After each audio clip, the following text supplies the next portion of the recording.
kids, it's your good buddy Mark Miller here. How you doing? Glad you're with us. On the Skype with me is my good friend Rory. Rory, how you doing, buddy? I am doing pretty good, my friend. How are you? Pretty good. You gonna save us today, as usual? Certainly give it a go. You better Success give it a not go. guaranteed, but effort guaranteed. This is Roy's job. He shows up, I yell at him for like 2 hours, and then he's like, I gotta go. And then I'm like, you son of a, why don't you love us? And then he leaves, and then, yesterday he left, and within like about 90 seconds after you left, we solved the problem. We tracked it down and figured it out, and then we did a major, it was really exciting, I thought. We did a major re-architecture of our game engine that normally is kind of a high-risk kind of thing. We did it to fix the bug, and we did it in like about another 90 seconds. Felt like to me, I don't know, maybe it was actual time was 2 minutes, 3 minutes. Major re-architecture, no, 90 seconds. That's 90 impressive. Seconds.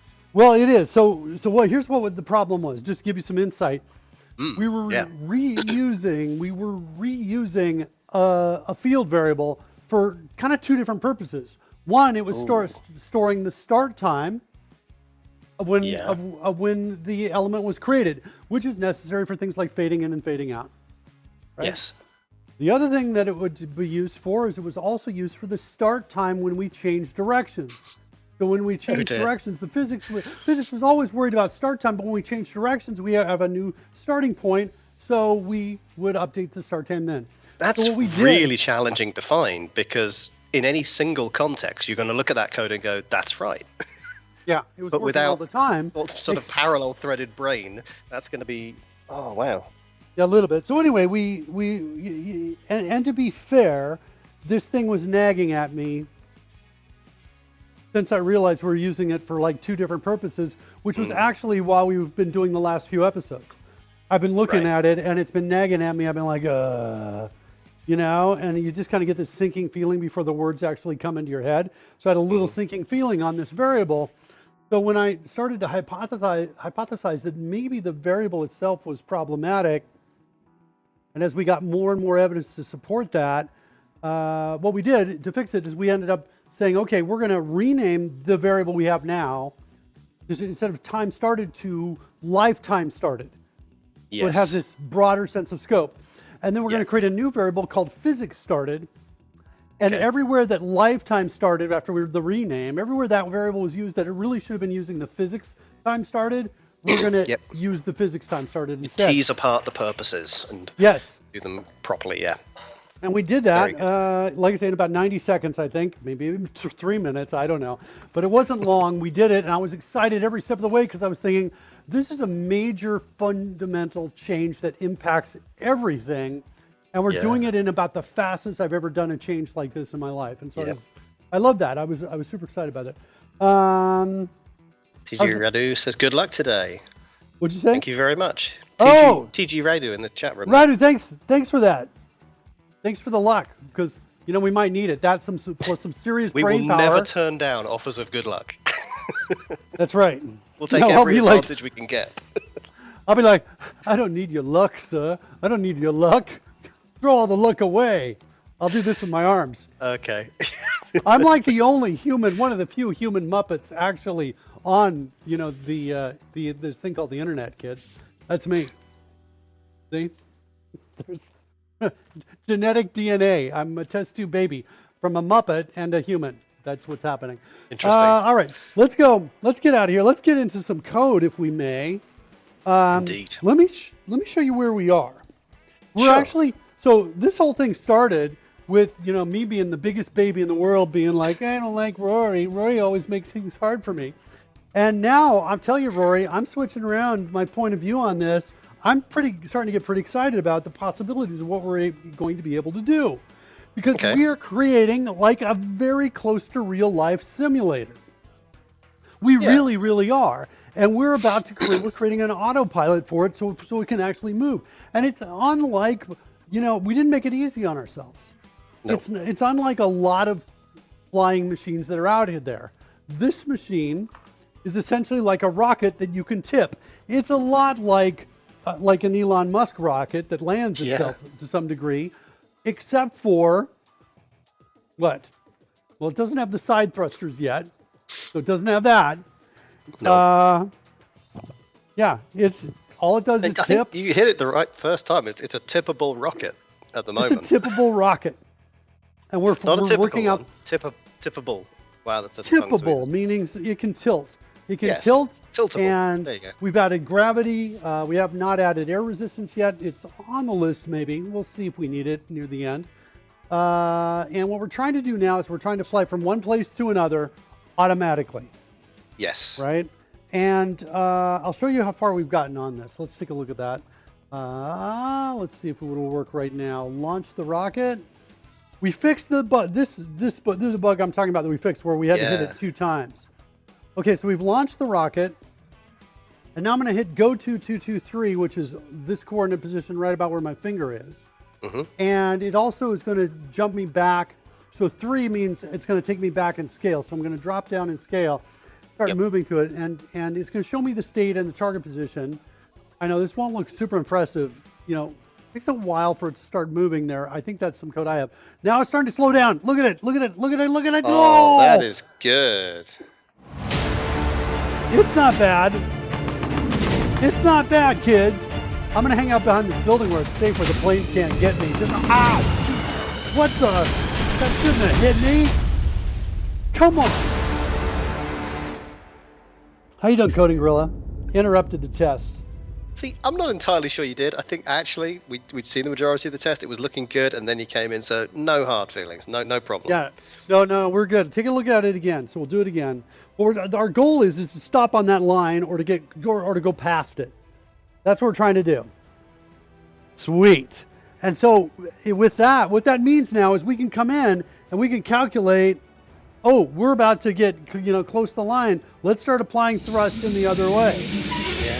Pudding! Pudding, it's me! It's me, Pudding! No, Pudding! No! Pudding! No! Pudding! Come on! Come on, Pudding!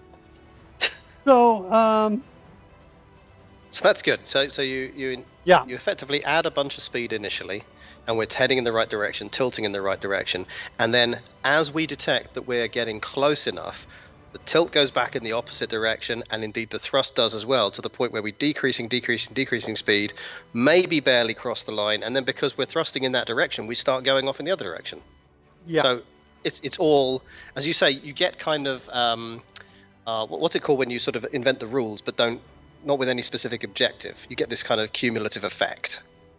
Emergent gameplay, I think that's the phrase I was looking for. So we got an emergent effect here. We were slowing down, and we do effectively stop, but because we don't turn the thrusters off at that point, we start going again. And that's in complete consistency with the rules established. Yes. We wrote some killer code too after you left. I want to introduce you to that killer code. That's in something like, what is it, thrust? It's calculate thrust, I think, based on tilt. Type in thrust and then tilt. Maybe I'll find it.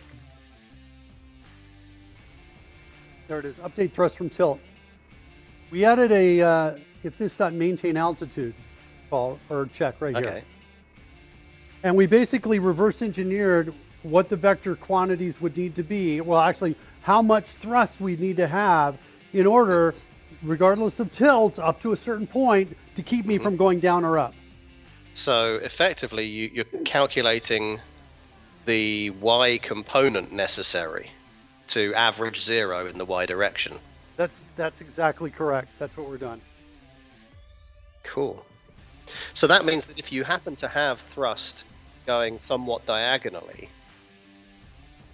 that will increase or decrease to make its y component suitable to stay where you are.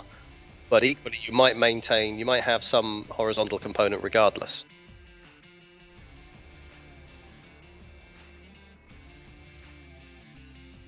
Mm-hmm.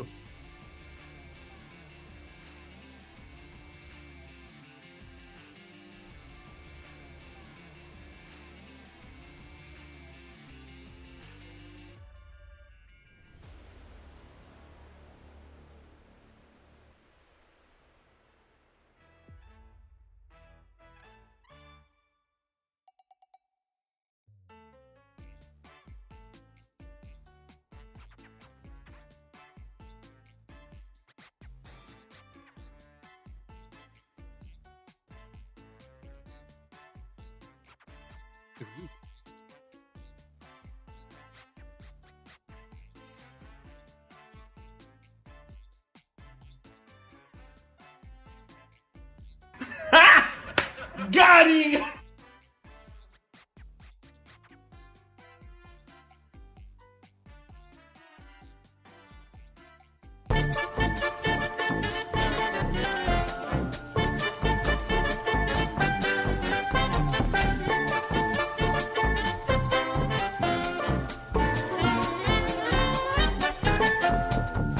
A few moments later.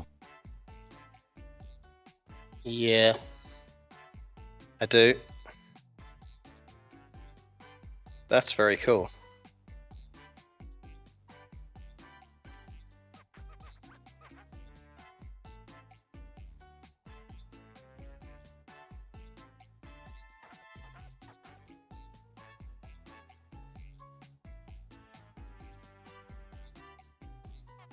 So what flips the switch and causes us to be in maintain altitude? Okay, so it is technically on all the time for the moment. Okay.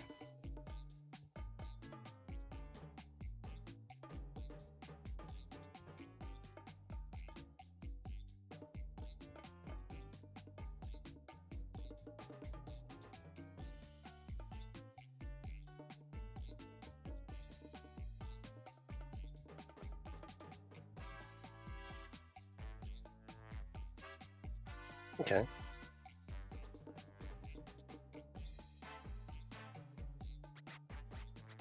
Sure.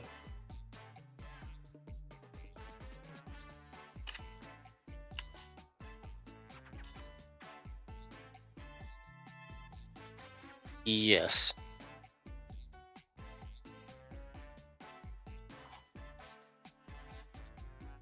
Mm-hmm. Yep. Dude, I'm sorry, guys.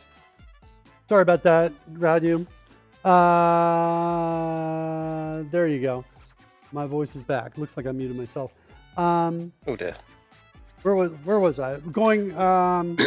Yeah, you're talking about moving from A to B, but maintaining an altitude as you do it.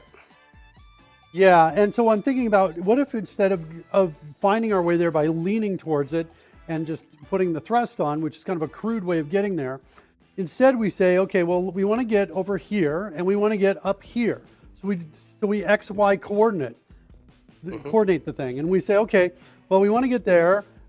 What's our option? So we can go from here to there. And then now we know about how much time it'll take. And now we can ask the question, well, and maybe that's within a range of acceptable values. So say it takes 3 seconds to get from point A to B, but it's okay with us if it takes us 1 second. Yep. And we want to go higher. So what we can do is we could apply less tilt and maybe more thrust, and that could get us in a diagonal to get us closer to our ultimate target. Does that make sense, Rory, what I'm suggesting? I think so, yeah. That's kind of a secondary level. So it's like the first levels we kind of get over there. Now, what we want to do is we want to look at the state of this thing, and I'll play for you one more time, and we'll look at the states of this as we go. So when I say go to this location,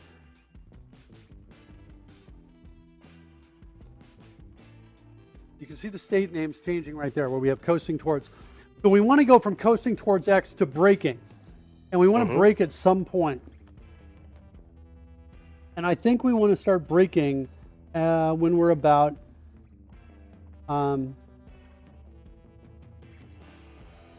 it's occurring to me that we're not taking initial velocity into consideration when we first start either.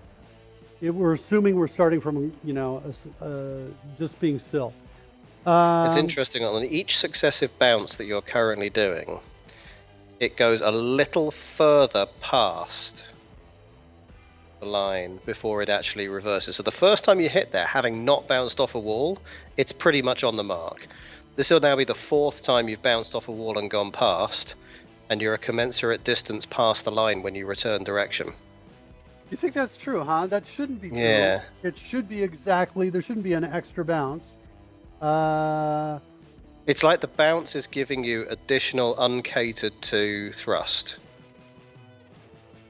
So this will break and be pretty much on the line. There you go. Now as that then takes off, bounces off the right hand side of the screen and comes back, it'll be just a little bit past the line. And now the next bounce will take it just about another, I'm going to argue it's increasing by about half a brick, the brick being the central point there. Each bounce. That's a super interesting observation. This should not be happening.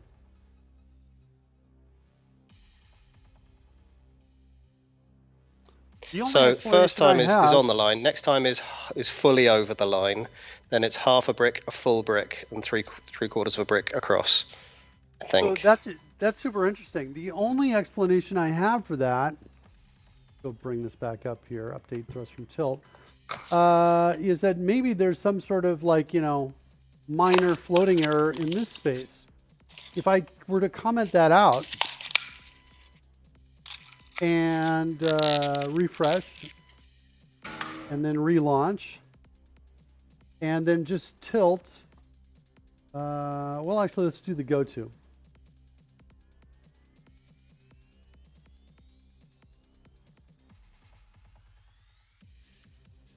Go-to is not useful at all.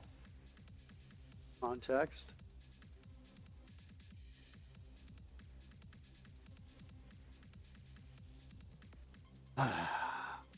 Launch.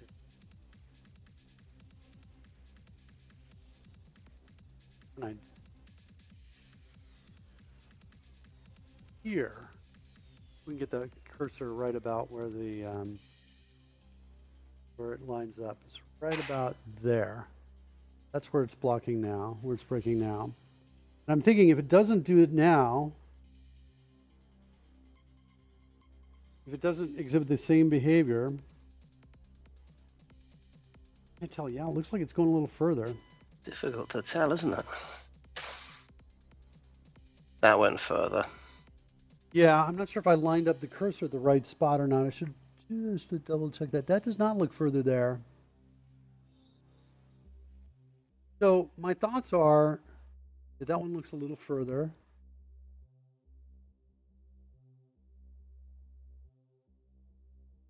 I just moved the mouse a little bit there.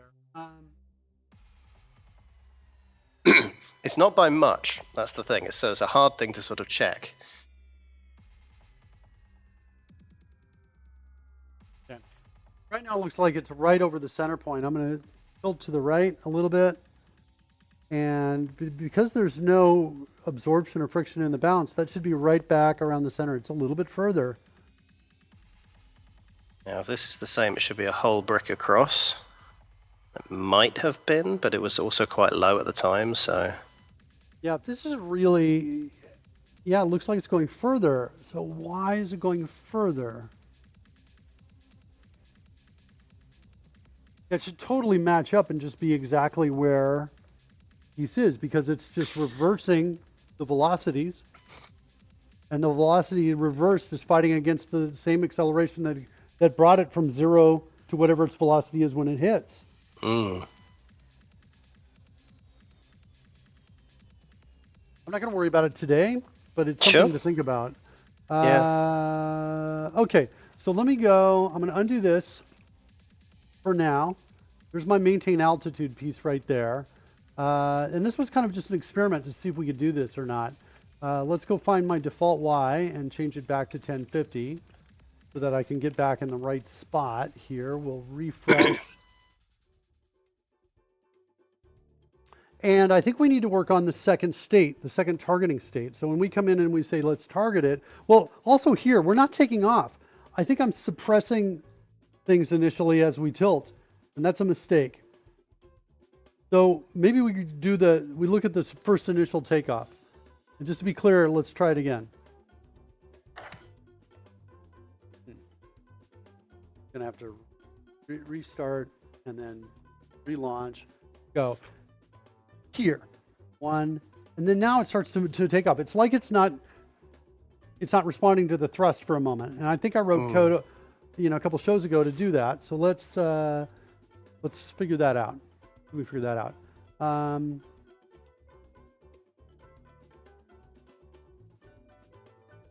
My first intuition is it's down in our kind of state advancing method called fly mark towards target.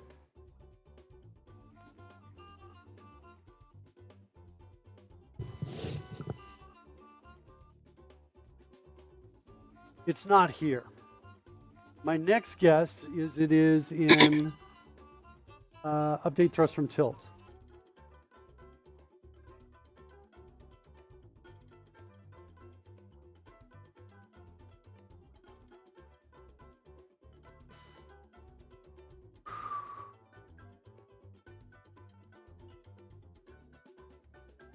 So this is kind of interesting bit of code here. We wrote this a couple days ago. Yep. If a targeting stop time has been set and now is less than that time, targeting stop time, then we set recently targeting to true and we exit, which means we don't update the thrust from tilt. Right. When I was targeting stop time.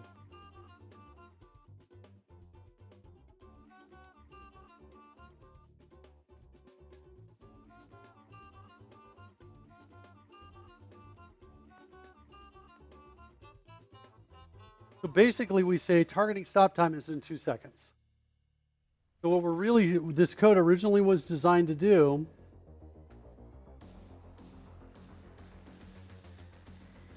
was not update thrust from tilt if targeting stop time was set.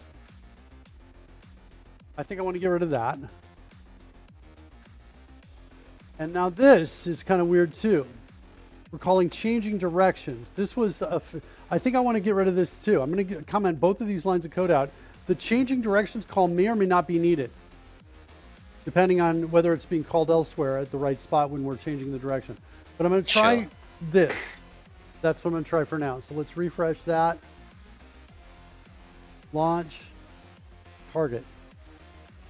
There you go. That all looks good. Interesting, it goes way further.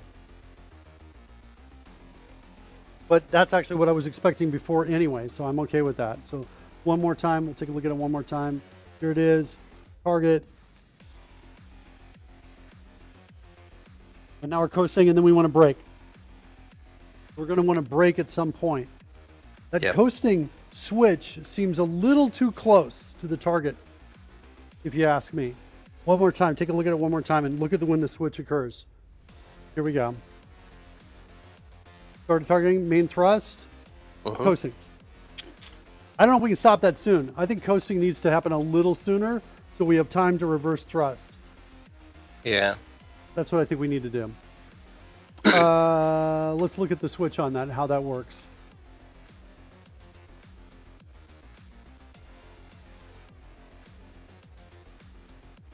Fly mark towards target. Started targeting. We do start course correction. Main thrust towards target. I think this is the space. Mark head center. Nope.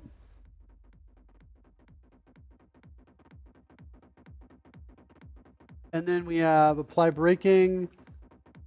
When do we do coasting towards target?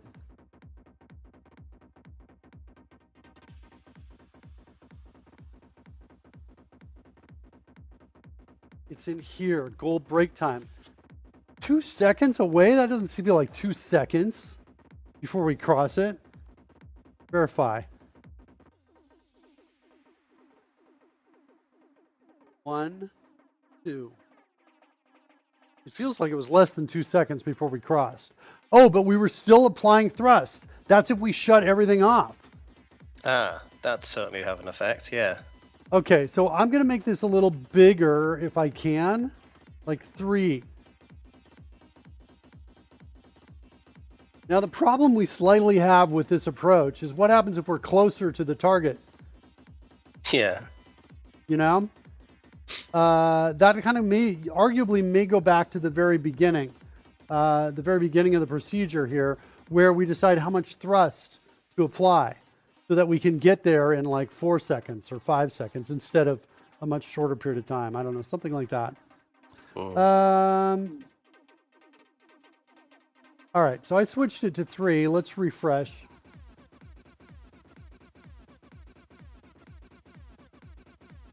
Launch. Go to. What happens now? Ghosting. Okay. I think there's a shot we can stop it there. Okay, so now we've got a larger break time in seconds. And now we want to apply our braking. The other thing we want to do, I think, as well is, I think what I'm going to do is take the update thrust from, where are you? Update thrust from tilt. I'm going to take this, I'm going to move this down.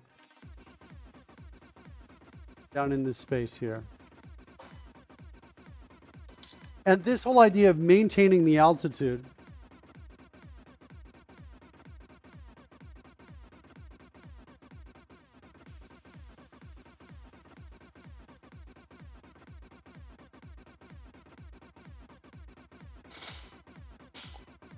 Thrust vector y is the y component of the thrust vector, which is what we get based on what our angle is.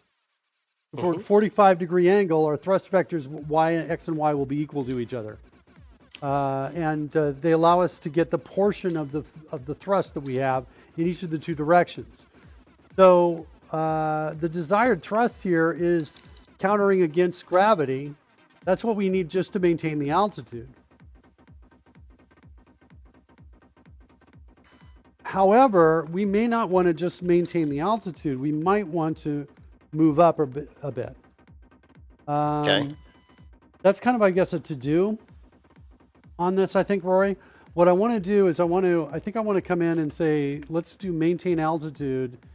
I think I want to set this. You asked at the very beginning of the show, what's going on with that? And it's only this right there. It's on constantly at the moment. Yeah. Yeah. So what if we did this and we said, okay, we're going to turn it off, but when we get into a certain state, we'll turn it on. The targeting state is equal to coasting right there, and we'll say this dot maintain altitude is equal to true.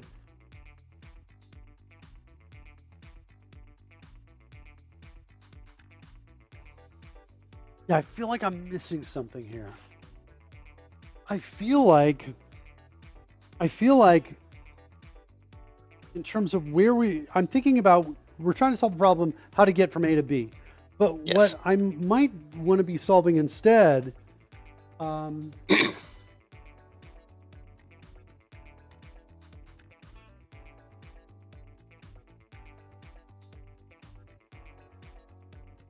it's so tricky. There's so many things you can think of. The bounce, the walls get me as well. Every time I start thinking about, how to solve this, the walls get into my head.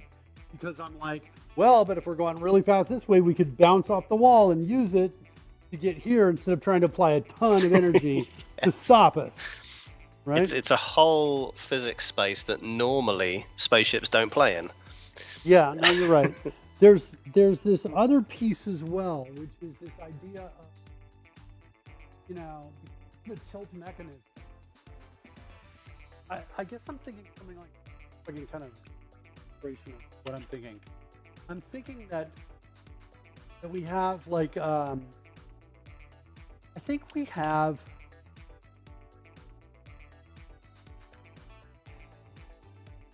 true to say we have velocity goals. And it's almost like relative velocity goals is almost, because the idea I think here is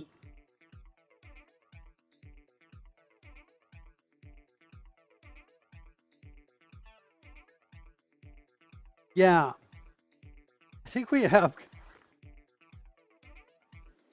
so tricky. Let's look at one other thing. I'm going to write. I'm thinking. My brain's thinking of a lot of things at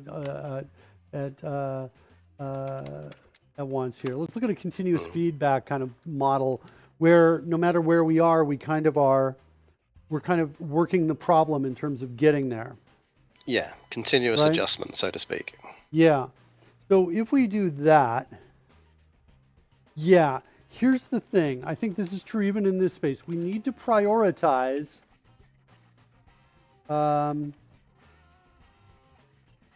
solving one axis before the other.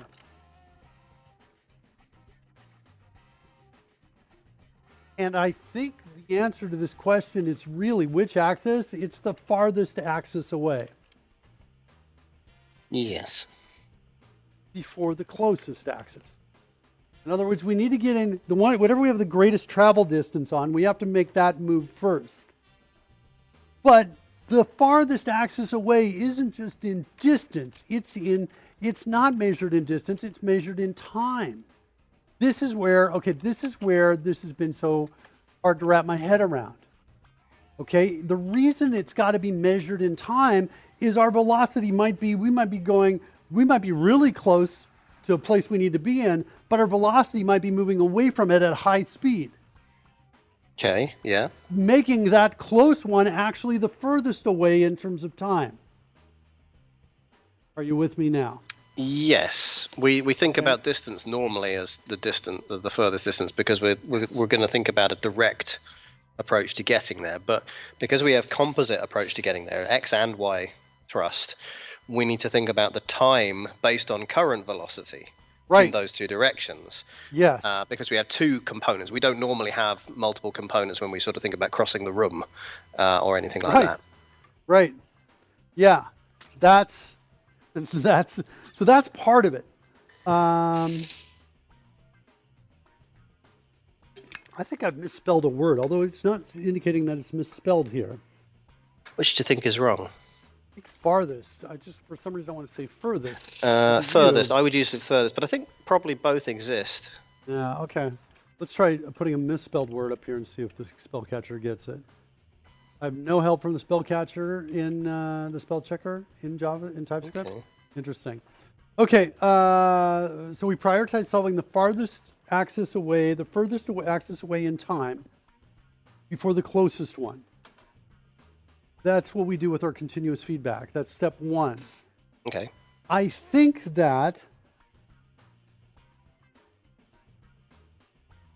no matter, so true, is this true or not? This is the part that worries me about the loop. I think that no matter what, we're going to start with hypothesis and we'll see whether this is true or no. No matter what, we want to calculate thrust, calculate an applied thrust. To get there, wait a bit, and to get actually past there. Okay? Okay. Then we want to calculate applied thrust to stop there. No matter what. And we want to do this in a loop. This is the thing that is crazy, right? And so I guess this is also wait a bit. This is the part that's been like a little elusive for me to wrap my head around. But I think no matter what, we want to do this. So what we're trying to do right now with our state engine is do this once. What's our advantage in doing those two steps? Because on short journeys, I guess it depends on the weight a bit, doesn't it? If we calculate how to get past where we're going to, and then we apply that thrust, that's fine. If we then recalculate the thrust to stop there before we have overshot, then the first calculation feels like it was a bit of a waste of time because we're never going to actually overshoot. No, it's not a waste of time because it gets us there faster. We want to overshoot because we can get there faster. That's part of the thing. The other problem is because there's no friction in this world, we are overshooting no matter what. There's no air resistance. So no matter what we calculate, if we apply any thrust, eventually we'll overshoot. Yes. Right? And so what we want to do is maybe when we say get past there, isn't this a natural side effect of a world with no acceleration, though? No, it's a natural side effect of a world with no friction. Acceleration exists. It's in the form of the thrust we apply.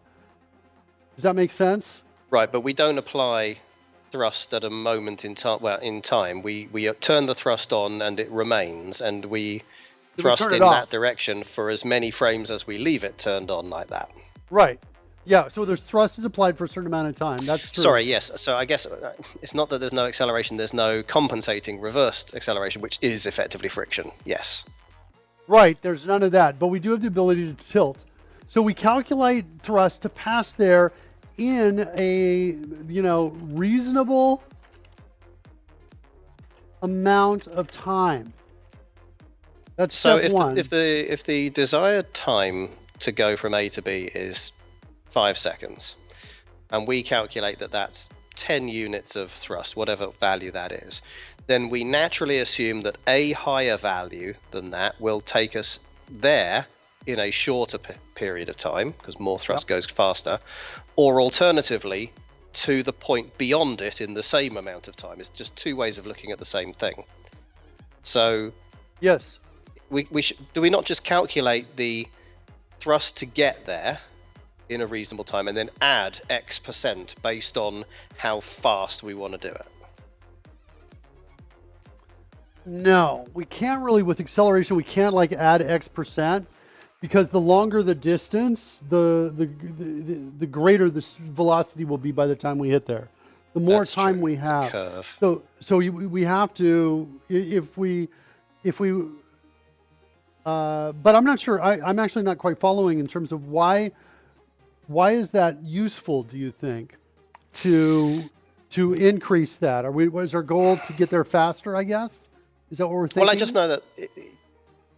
So we want to get to we want to go from A to B. We want to do it in X seconds, and we're aware that we'll be accelerating the whole time because we'll be applying some level of thrust, unless we change that value, right? Unless we change it in its direction.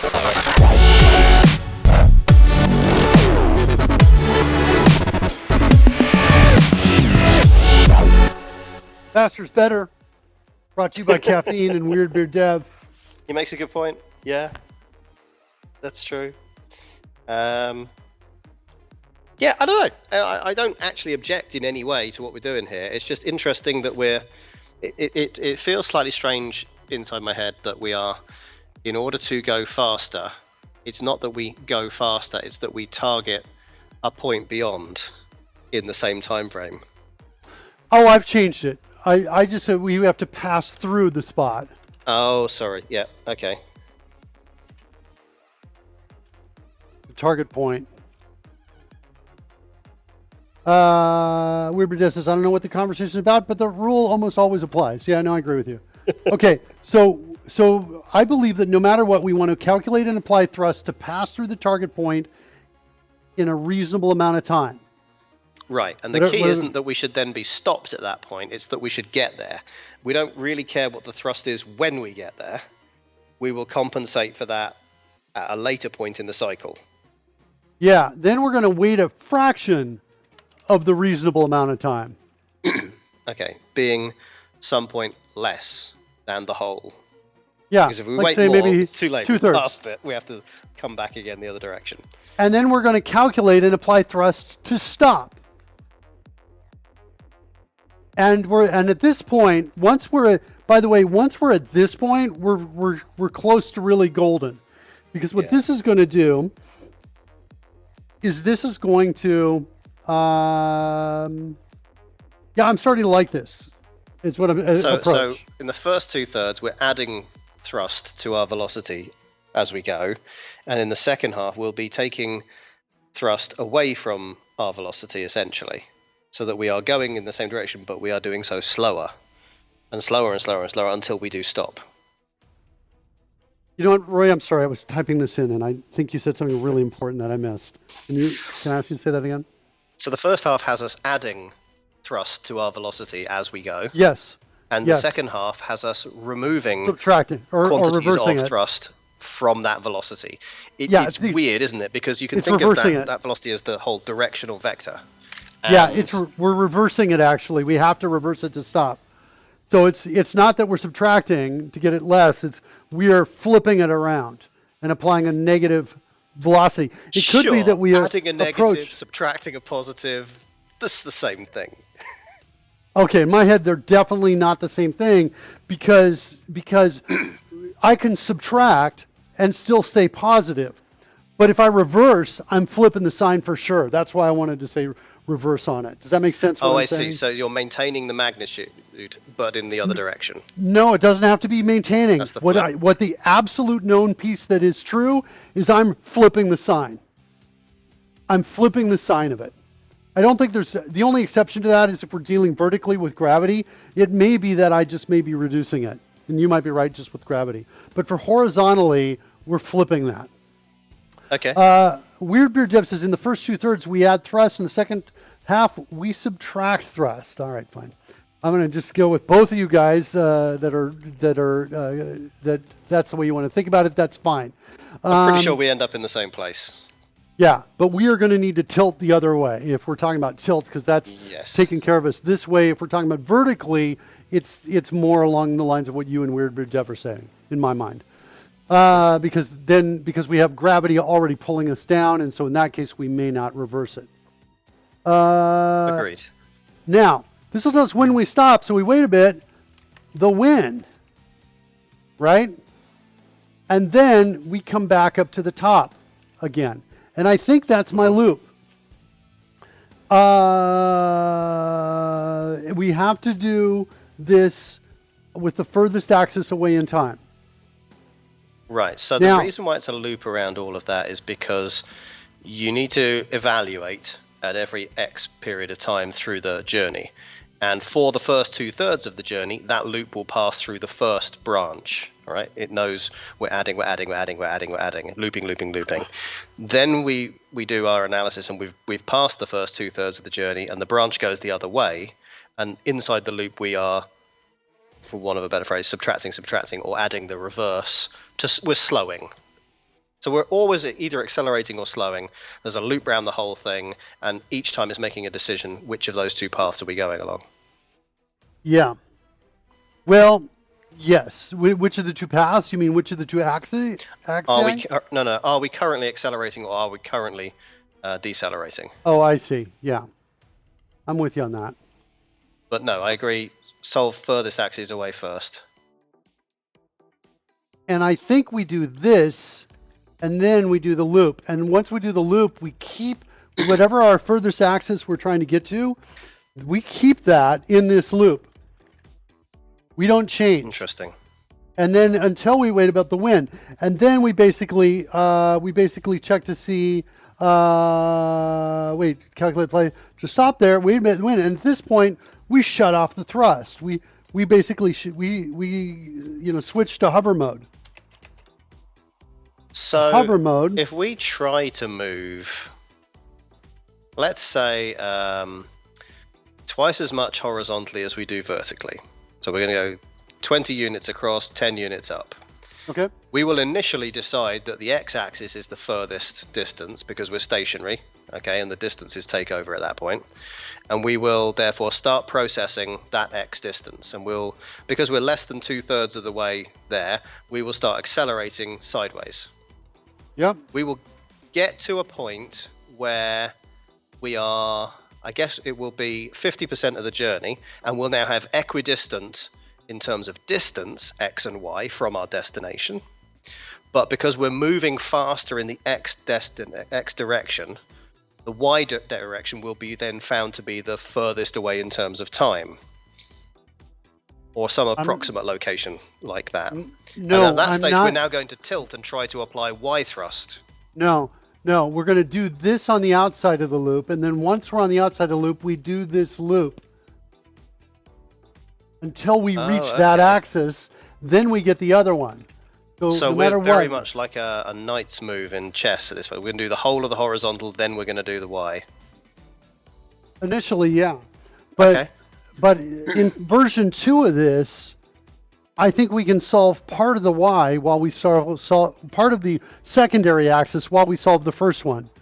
I think we can get closer to a diagonal line is what I'm suggesting, depending on what our initial velocity is and how far away it is. Right, there are limits to how much you're power. Right. We start with let's prioritize one and complete the first one, and then go back and decide on what the other one. So yeah, 2 straight lines. But I think it's interesting that we could move the decision making into the loop after that, and then see if that actually gave us our diagonal line. The only thing is, it would be then tilting to switch between doing X and Y, and I wonder, does that have any weird effects? Some emergent effects. Well, we'll see. Okay. I think this whole exercise is a fascinating place to go, yeah. Now, I don't have a hover mode in here yet. I say switch to hover mode. But basically what this means is we're basically maintaining altitude. So version 1 is doing the 2 straight lines, and version 2 will be a diagonal line. Weirdbeard, I am thinking that might be the case. Yeah. I believe that we can solve parts of the Y while we try to solve the X, for example. In other words, if we're solving X to get here, and we know that relative to where we're going to end up, that we need to get higher or lower, we can adjust the thrust or the angle, right, so that we kind of curve down as we fly, or we curve up as we fly, to still reach the x-axis. That, I think we can do in version 2. That's what I mean. It's not really a diagonal line. I think it's going to be more of a curved line, but it's going to, it's definitely more than a let's go here, and then now let's go up and down. That's kind of what I'm thinking is version 2. I don't have any switch to hover mode, but I do have a maintaining altitude.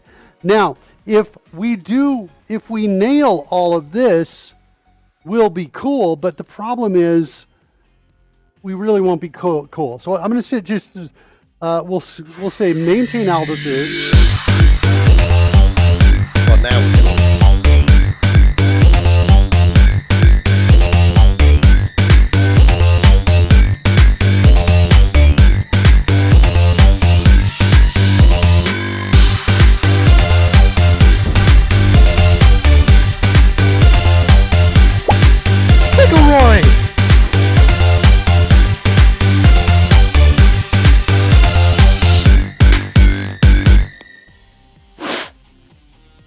That's awesome, Pudding. Pudding made all that happen. The sync on that was pretty good. It was. That made me happy. I feel like somewhere along there, though, that you maybe lost some text. Tell me about that. No, just here? Just what you were editing just there. Maybe that was intentional. I don't know if Roy's laughing or crying right now. Probably a little bit of both. So we're going to maintain altitude. Then we want to check velocities.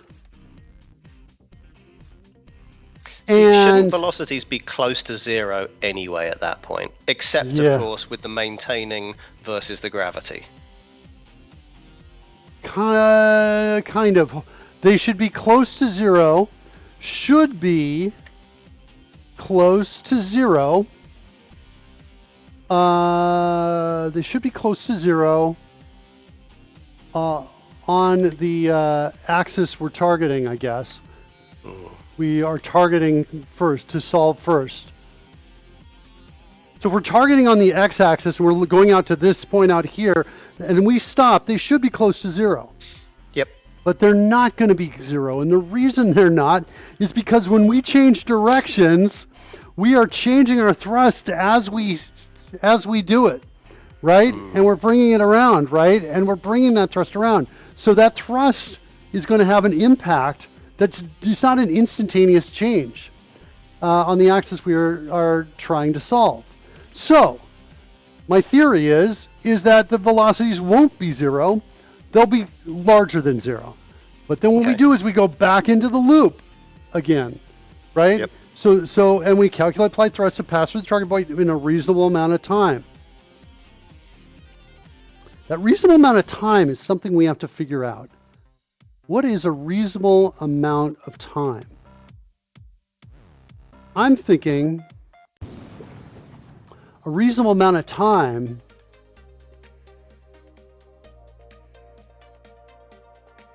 it's kind of like a distance divided by a speed, like a reasonable speed. That's what I think it is. Because if we're really close, the reasonable amount of time should be much smaller. Yeah. And if the reasonable amount of time is much smaller, what's the thrust needed? Well, we got a smaller distance, so it may be, about the same amount of thrust. So we have limits on our thrust. Our thrust, maximum thrust is, I think, 9.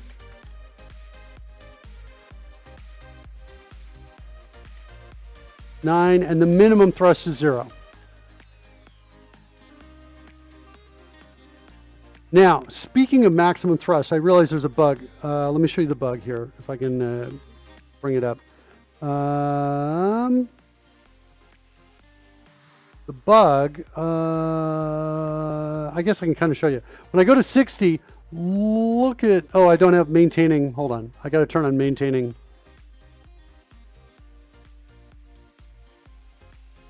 altitude. Let's turn that on.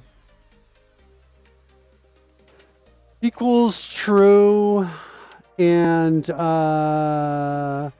want to go get the XY, and we'll turn that back into, hold on, default XY.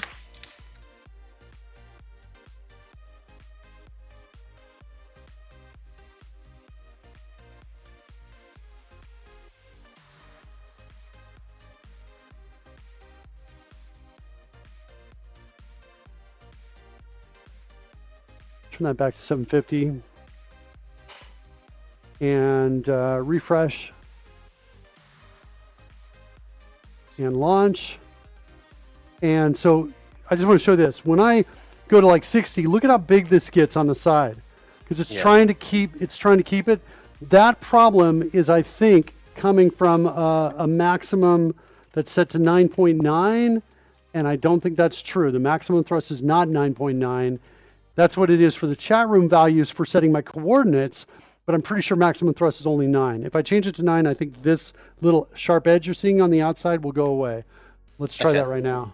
Just going to do that real quickly. Launch and turn.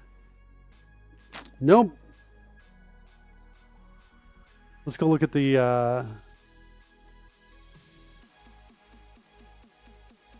let's go look at how our... is it match thrust? Is that what we called it? Update flame to match thrust. We call set scale.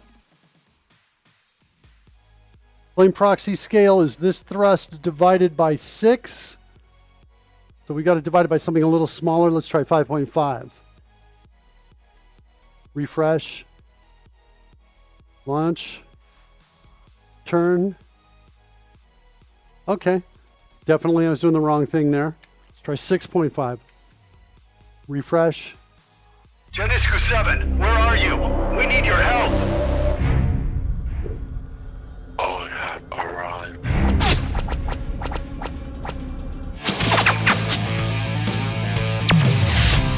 Here I am.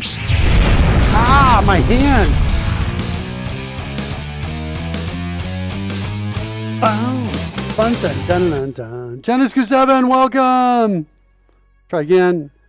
Launch me. Turn sideways. There we go. That's what I want to see. All right. Cool. So there's the maximum thrust, and I'm going to call that okay. That's good. Let's see. Wait. Oh no! Now we're in trouble. What's happening? Ah! I realize I can hit a button that calms that down. Hey, Surly, bring out the pumpkins. What's the IFP? What is that? Okay. Don't know. Here, let's go back. Go back. Oh, wait. I did that launch there. Oh, cool. It's launching using the old colors. I didn't know that.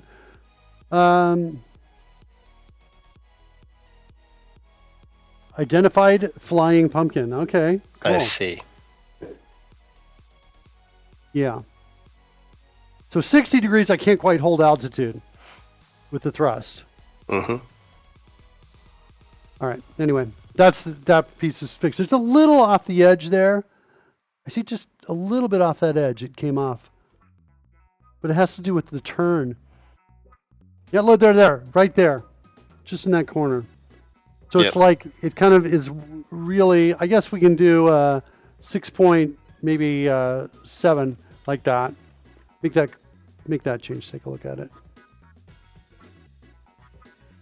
Okay, go. There we go. That feels much better. All right, cool. So that's good. And we go to just straight up and down, and the thrust, because we're trying to maintain its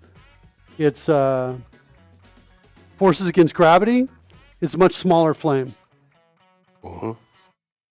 Okay. All right. Go back to where we were. Okay. So because of this, the thing I was pointing out here is that because we have a maximum thrust, we can't just give an unlimited amount of thrust to solve our problems. No. Right? We just can't do that. But what we can do is we have precision in this space.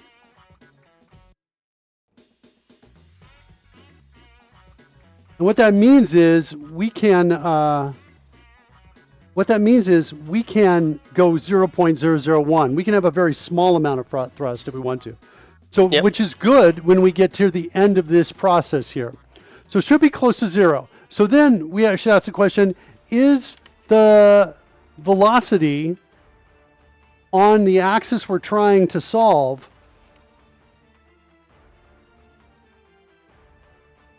less than some threshold? If so, we can exit this loop. And maybe artificially set it to 0. Yeah. We define close enough. Velocity on this axis to 0. Okay, that is, I think, the loop right here. And this loop, then, we do a second time with the next axis. So that's, I think, the structure of the solution. That's what I think. Let's go back in and change. Let's see, I was having trouble getting to that. Yeah, it's getting the wrong location there. Let's go find mark default Y. We'll change that back to 1050, so it's down near the bottom. Refresh the page. Bring me back down there. Okay, so let's build it. We need to be flexible on which axis we're solving.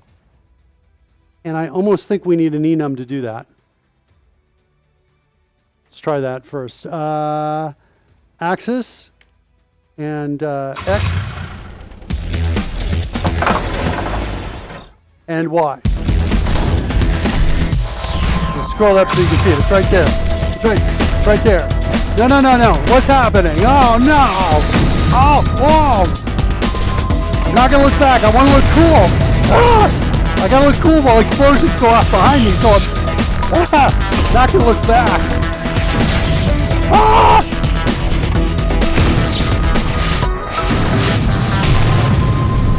Ah! Ah! Ah! Is my bum look big in this? I don't have it fixed yet so that the bubbles follow me, but it should be a totally solvable problem. Okay, so that's going to tell us what axis we're working with. Okay, that's kind of step 1. Step 2, I've got this kind of state thing going on here that I want to change. Where is it? Fly mark towards. Just update thrust and tilt.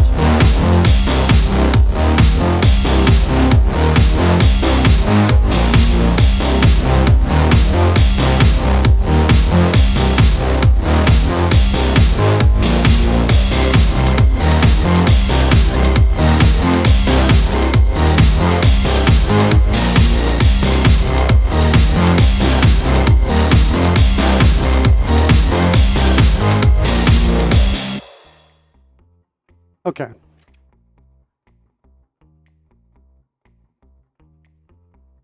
Put this down at the bottom. Let's go see where we start this. Here, fly mark towards target. is going here. So this is actually arguably the loop. We can use next course correction as kind of our timer to see what the next thing is we're going to do. Yeah, absolutely. Sorry, I was just thinking about something. Anyway, so we could do that. Similar here. This piece, Hector! Hey, Hector. HSC. You made it, Hector. How you doing, buddy? Hector shows up, and now the show is going to be awesome. Janiscu 7 is out of control. He's out of control. He's like coming at me with spaceships left and right. I just,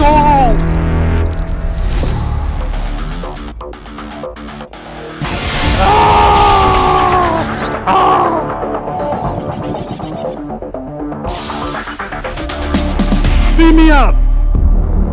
Beam it back. Oh yeah. Welcome everybody. Glad you're here. Have to test this. Test if this have that power thing. Yeah, I don't have the new car. I don't have the new computer yet. Still waiting on the part. Not yet operational. Still waiting on the part from you know. I keep this in the car at all times. By the way, just put this just right here. Yeah. Anyway, still waiting on the adapter block, the mounting block for the LGA 1700 from Arctic. I sent them emails like, where is it? They're like, we can't track it. I said, how about if I buy another one? Will you send it in a way that you can track it? They said, yes. And so I did that like about an hour or two ago, and we'll see when it shows up. Worked better today. Aliens coming, watch out, Mark. Yeah. Where's Fred? Fred's not here for the run, for this car run, I guess. He's just he's hiding, isn't he? Yeah. You hiding, Fred? He doesn't want to get run over. Yeah, he's down there below. Okay, so I guess my thoughts are, look, this was not a bad first start, but my thoughts are now that this kind of thing we did in the comments is better. What's your reaction to all this, Rory? No, I agree. I think the comments reflects a particularly good route. Okay. Certainly more thought, I think, and this one was kind of like, I feel like I was sculpting blindfolded a little bit to do this code here. Rugmat. Uh-oh. Fred needed for own car frog team.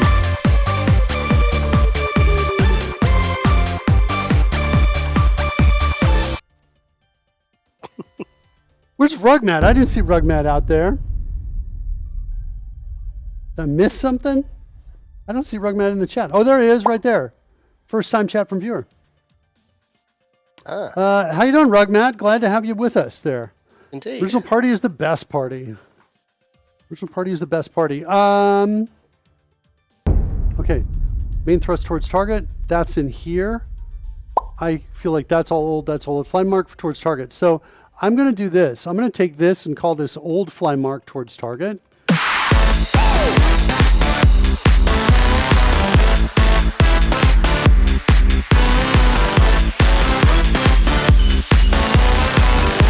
I've renamed it right there.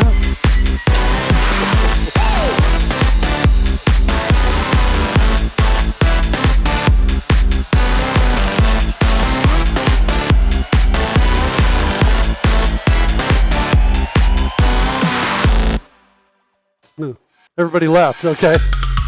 Really? Come on, Janiscu 7.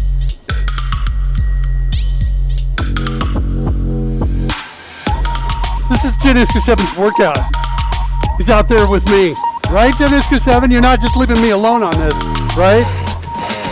Hey. So that's old. Here comes new. We're going to do this. I'm not really sure necessarily I want to do this just yet. I kind of want to think about this a bit. Let's take that out. I'm going to move down. That wasn't Janiscu 7? Not the last one. Rory Becker, my friend, betrayed me. Okay. Chat room just totally grasps me up. Chat room, good job. You report Rory if he does that anymore. Okay? I do not want to hear... The chat room is on fire! You mean Roy Superstar?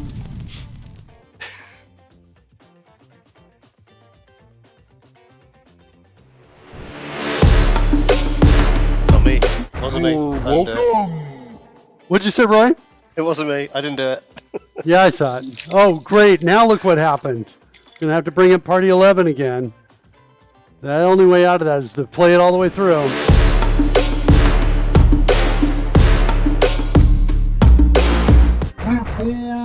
Okay, fine. That's it. You're breaking it, kids. You're out of control. All right. A new one. Nice, is Hector. Yeah, that one's cool. Okay, so fly mark towards target. This I'm not so sure about.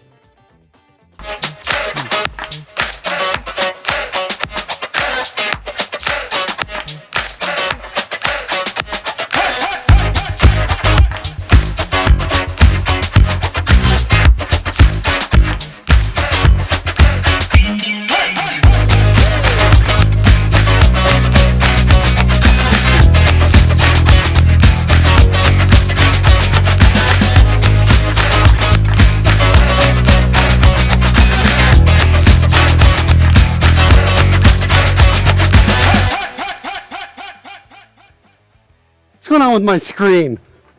Seriously, people?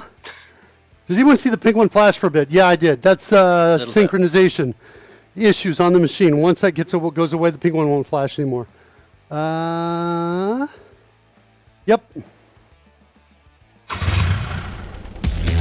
Oh, that's the wrong one. Hold on, there.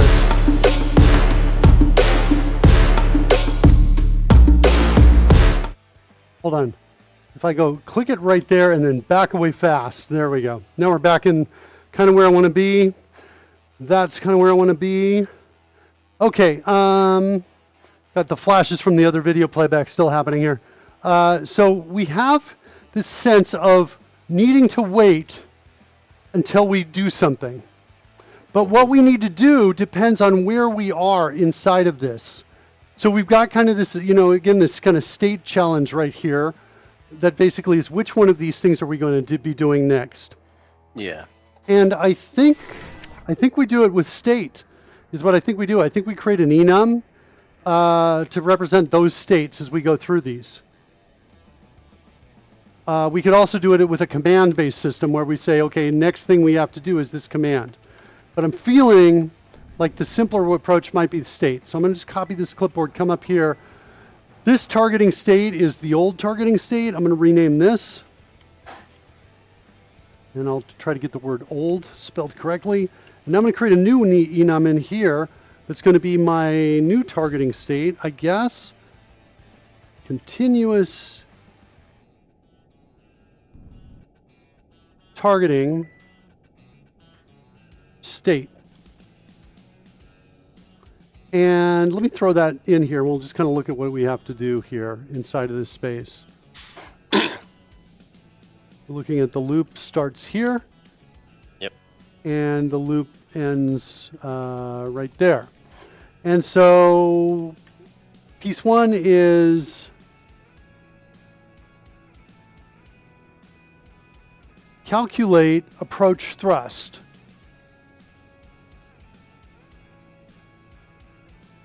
And yes, this is actually rocket science, I think. We're qualifying to do, we're doing rocket science on the show. Okay, that's step one. Okay, so we do that. Step one. I guess the next step is applying approach thrust. Yep. And that's going to take some sort of time. Mm-hmm. Calculate and apply thrust to stop. Next, we need to calculate braking thrust. Yes. And then we have applying braking thrust.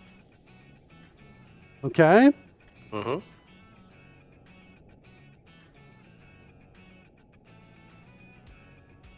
Then we have the last step, which is, I guess, check velocities, which is going to tell us whether we continue in the loop or we're good and we can exit. All right.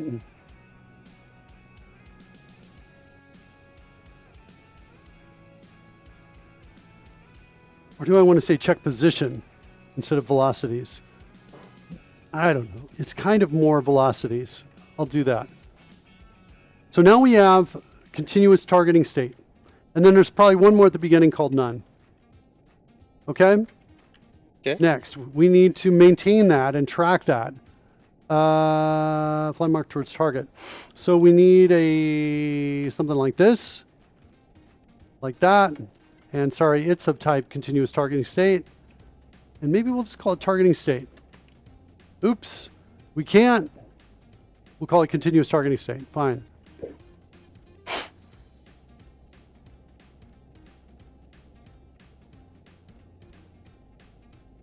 Line mark towards target is called from here. Next course correction is set up here when we do the targeting. We used to do this, and now we're not doing it. That's the old way. Mm-hmm. Next course correction, I think it's fair to say it's just simply now, milliseconds.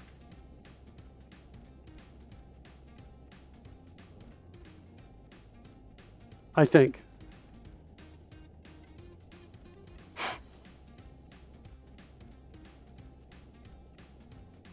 Yeah. Okay.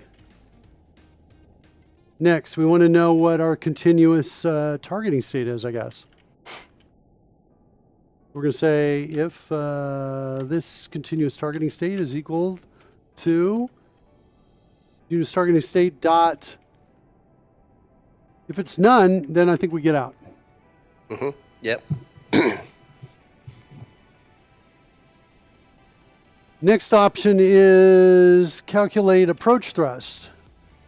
Then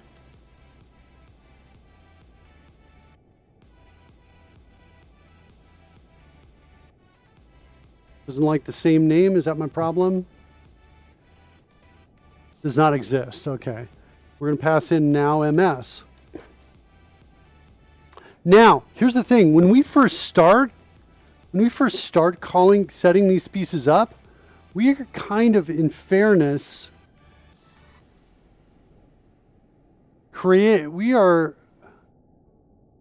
this code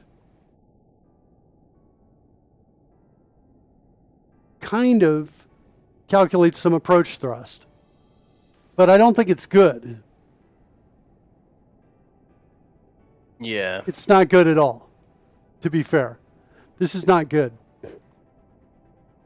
Got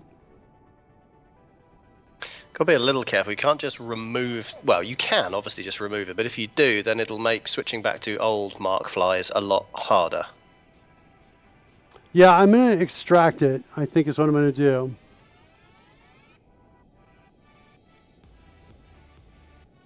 That's what I think I'm going to do. Yeah, that makes more sense. Let's do this. Let's call this old target XYZ. Let's have the new one here. And then let's start just cutting it up. Cutting it apart. Cutting it up into pieces that we can call as per needed. Well, I mean taking out the pieces we don't need. The 2-second trajectory point, that is not, we don't need that because we're already going to be working in a logic similar to this, I think. The 2-second trajectory point is only needed to kind of figure out where my angle is based on my original. Well, it's based on the wall bounces, all of that. Yeah. I think I want to take it out. It's kind of what I want to do. I don't want to do any tilt in any direction at all. I don't want this. I don't want that right now.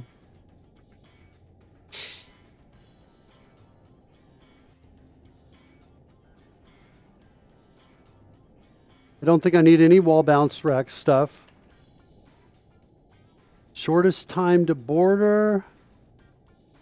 I don't want that. Time to reach left, time to reach right, time to reach bottom. These are all the times to reach the side borders. Don't want those. I don't think I need this. I don't need that. And what's going on with 2-second trajectory point? Where else am I using this? Down in the old one, in draw final trajectory. I don't think I need this anymore.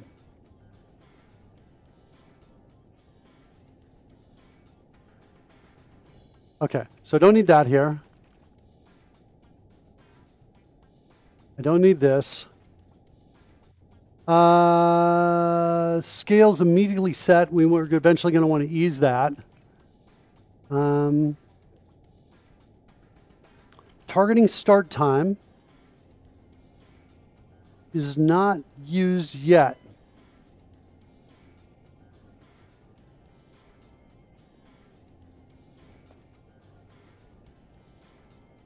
I'm going to keep it just in case, but maybe throw a to-do on here that says, hey, eliminate this.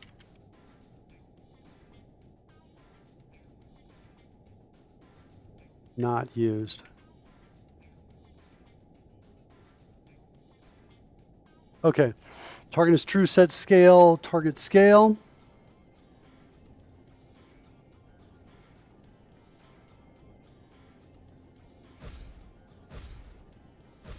And that does the calculations of all of this. Now, it's targeting state we're not going to use anymore. We're going to change this to continuous targeting state.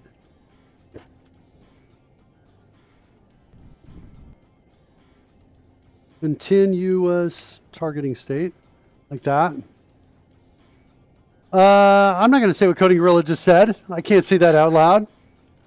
Well, Uranus. That's fine. And I guess we're going to call it calculate approach thrust. So this gets the state machine going essentially. And we just initialize those, and that's all we do. So we set our target X, our target Y. We immediately set the scale. This is going to eventually we're going to want to ease scale. True. And we're out. Now, continuous targeting state is going to be checked in here. If it's none, we get out. If it's calculate approach thrust, we're going to say calculate approach thrust. Now we got to do that. And we also have to decide which side we're going to go for. So that means we need target axis of type axis, like that. And I think I'm going to just cheat in this one, and I'm going to say, hey, this dot target axis is equal to axis dot. Look who's here, kids! Look who's here! What are we doing today? He's in the house. It's our new Autopilot engine. Roy's got minutes before he's got to leave. Bit of a rewrite, but we have a very firm plan on how this should work, don't we? We have a what kind of plan? A detailed description, a perfect, all right, maybe not perfect, but a very good specification of how we're going to do this. Okay, maybe not very good, but a decent. Okay, maybe not Well, decent, it's okay. but it's all right. Again.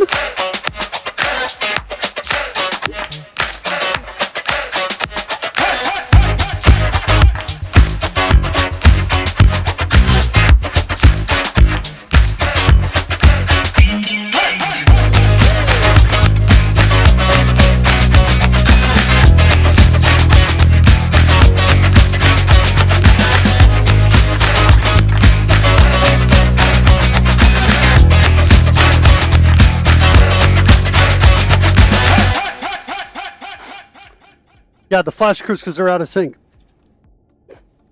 That's Still what's going looks on. Good.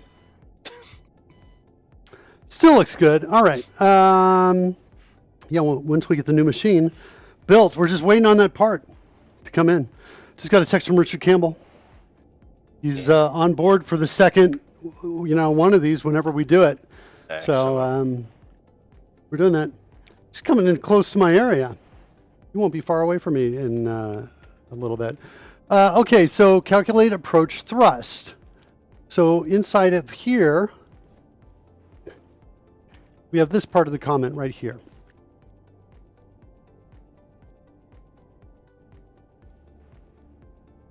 We want to pass through the target point in a reasonable amount of time. Mm-hmm.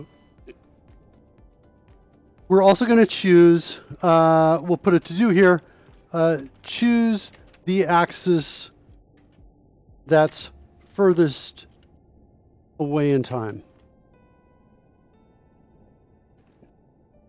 For now, we're hard coding. We're hard coding an X response.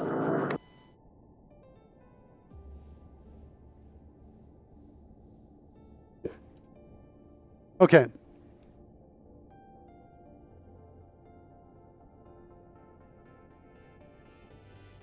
All right, now what we want to do is kind of find out what's going on with the ship at this point. What is its current...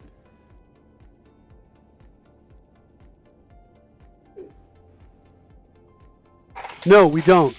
We don't want to do that. We want to find out, we do that second. First, we find out where we are. And based on the target axis, we do that, we solve that. So we're going to say...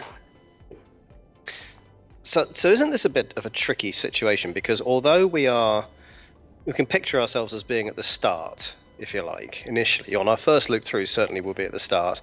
And it's calculate and apply thrust to pass through the target point in a reasonable amount of time. Let's imagine that turns out to be 2 seconds, okay? The next time through the loop, it's not 2 seconds. It's some quantity of time later than that. It's a remaining quantity of time that is in line with however long it took us to go through that part of the loop and get back here. So it's the 2 seconds minus some quantity. So if we're reapplying thrust... I don't think that's true, what you just said. Really? Yeah, I don't think it's true. Unless you're talking about the braking right now. Are you talking about braking, or are you talking about the second time I'm talking through about the initial thrust. I mean, I guess technically it doesn't matter how fast we get to, as long as we can then incrementally come down from that value in time to stop where we want to. But if you think of it as being 10 units of space, right, and we apply some thrust that manages to carry us across the first of those units of space, now we want to go 9 units of space, but we don't want to use the same 2 seconds worth of time. But we're not back. We're not executing any code until the reasonable time passes. So all we do is we apply the thrust and wait until the time has passed and check. That's true. Okay. So we don't expect to be going through this loop many times a second. No, we're going to use this next course correction to stop us from even touching So this. it is just a state machine, not a state that we reapply until we reach the next step. Yeah, there is a loop aspect to it, an incremental aspect, but we have to wait for the thrust to be applied before we can get to the next stage in the state machine. Effectively, Does that make sense? stage in the state, well, each stage that we get to is applied, and then we wait a suitable amount of time until we're now going to go to the next state. Right, and once we've done all of the states, we loop through once, we go back and see if we need to keep looping. Yes. That's what we do. Okay, good stuff. Okay. So yeah, actually works pretty well then. Okay. All right, cool. All right, so we need to calculate approach thrust. Calculate approach thrust. Down here I'm saying thrust needed is going to say get thrust. It's going to use the target axis inside of it. I guess we're going to give it a now milliseconds, you know. Never know when that's going to come in handy. Like that. And I'm not sure what else. Let's go ahead and start working on this. And maybe let's make this very specific. Get approach thrust, like that. And see if we can get some math in here right now. Edmund says, if we think about this in velocity vectors, we want to be faster towards it the further away we are, and velocity lower when we are closer. Remember, decreasing velocity changes the direction of the ship the other way. Yeah. It's kind of worse than that, Edmund, because it's not. That's assuming we start from a stationary position. But if we're moving, we now have another set of velocity vectors we have to take into consideration. If we're moving like away or moving towards it, it's not distance, it's time. It's how long will it take us based on our current velocity to approach. Almost to the point that I almost think we should actually write the code to figure this out right here.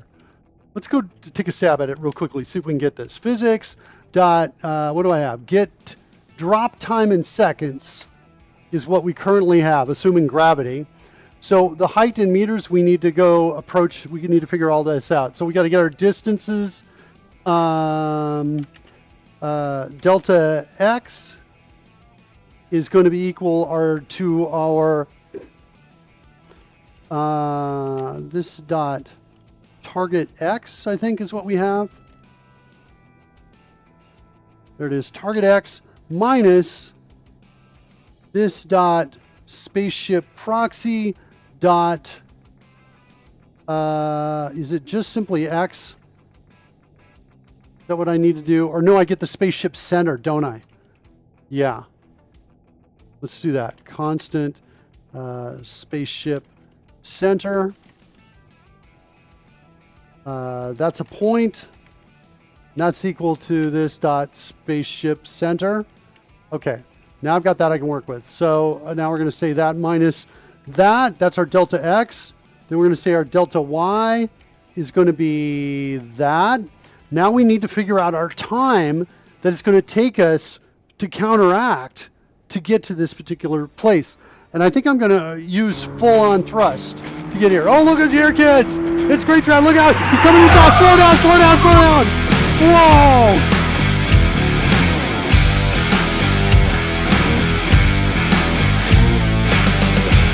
Screech Rat! Welcome! Hey, Screech Rat.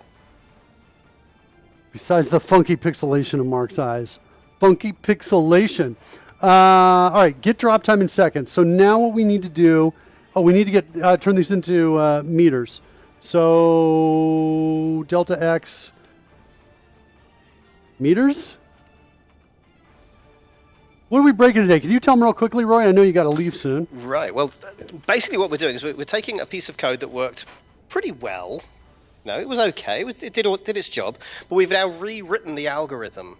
Okay, we're now going to do it in terms of two different axes, but you know, done sequentially initially. So we're going to take the idea that the ship's going to start moving. We're going to calculate what is necessary to get to our destination, and then when we get to the 2/3 mark of our reaching that location, we're going to effectively invert our velocity and start slowing down. And the idea is that we land pretty much on a dime. Now we can hopefully then do that in terms of both directions, and we'll get what amounts to, because we're going to do this slightly differently than before, we're going to calculate the axis that is most in need based on the length of time that we're going to be getting to travel. So if you imagine normally you go from A to B, you think purely in terms of the distance, but that's because you go in a straight line. You're applying one line of thrust, right, crossing a room or whatever. We're applying two lines of thrust, X and Y. And if we're already moving in one direction, then we are likely to arrive in that component of our destination much quicker. So we're going to work out the one that is most in need of a boost, if you like, and use that one first. And depending on how well that works, we're either going to do them sequentially in the first version, so maybe all the X and then the Y, but then we might choose to do them in a loop, iterating between them, recalculating which one of them is most in need. And this should arrive in us taking kind of a curved path to our destination, mostly biased by the one that we're furthest away, and then basically having them both arrive simultaneously at that point. It should look pretty good. Now we've spec'd all of this out in a rather detailed set of comments, which we are now, or I should say Mark is now translating into code. But yeah, it's not bad. It looks like it's going to be a pretty effective algorithm. Yeah, well, we'll see. Time to X in meters or in seconds rather, sorry. In seconds is going to be get drop time in seconds, and now I passed in these parameters to it. I'll get them all on a couple lines here just so you can read them, see what they are here. So basically we're going with the spaceship, we're getting its horizontal thrust, we're getting its velocity, and we're checking to see how much time it'll take to arrive there at that particular spot. There's a chance that this comes back with like a negative number. If this comes back with a negative number,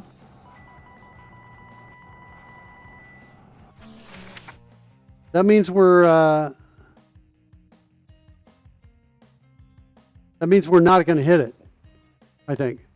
So we want to basically, I think we want to do something like, I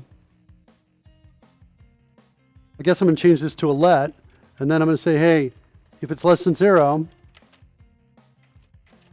then what I'm going to do is I want to say, hey, time to x in seconds is equal to number dot max value, because I'm looking for this, well, wait, no, I want it, oh, actually it's okay if it's less than 0, because it's still going to be,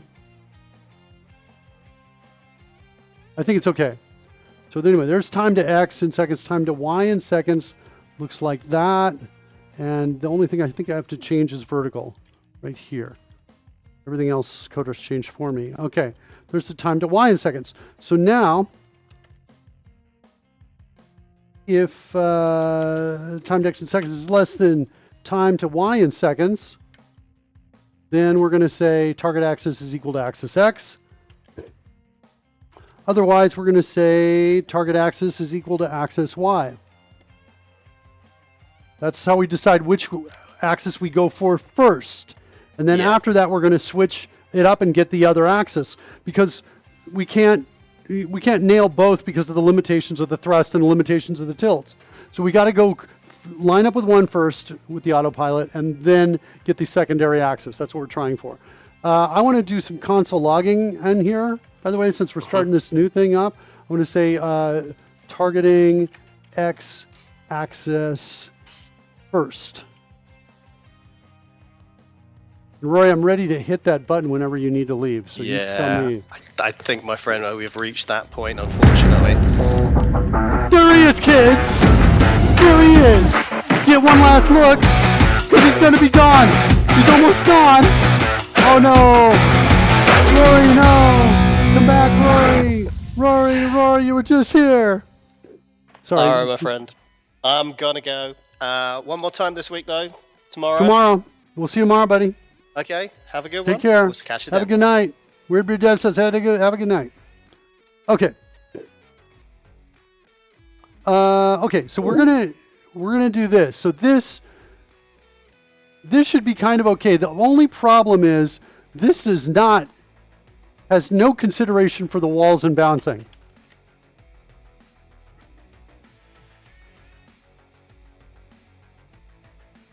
It'll still work. It just may take longer to get there because it doesn't consider them, right? It's only thinking I got to get from point A to B, and my only way to get there is to go here, not to go bounce off a wall. You know, it's just occurred to me, we can solve the wall bouncing problem by replicating our world, right? It's not just here, but it's here, copied there, and copied down there, and copied over there, any number of times. So if I'm cruising along, is that true? Oh, but it's a reverse world in the next one. In other words, if I want to find out where my bounce ends, I could just say, well, there's no wall. I'll just keep it going and see where it stops. And wherever it stops, I'll map that back to real world coordinates based on if is it reversed or not.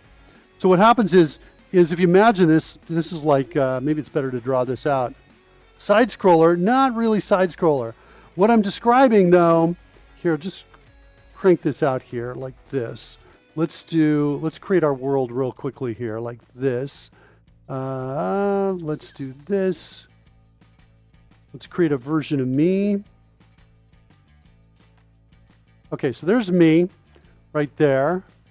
Let's group those. Let's fill that white, and we will pop that in there like this. So here's our world, like that. Let me group that together.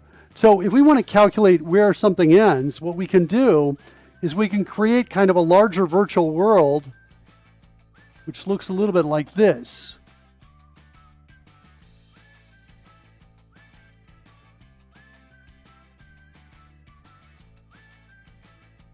This one gets flipped horizontally. And this one's over here. And then what happens is, as we start building out, it just kind of keeps going like this. So it doesn't matter which direction we're headed. Yep, that's right. Like this. That's what I'm talking about. It all broke. Wait, what broke? Did Fred break?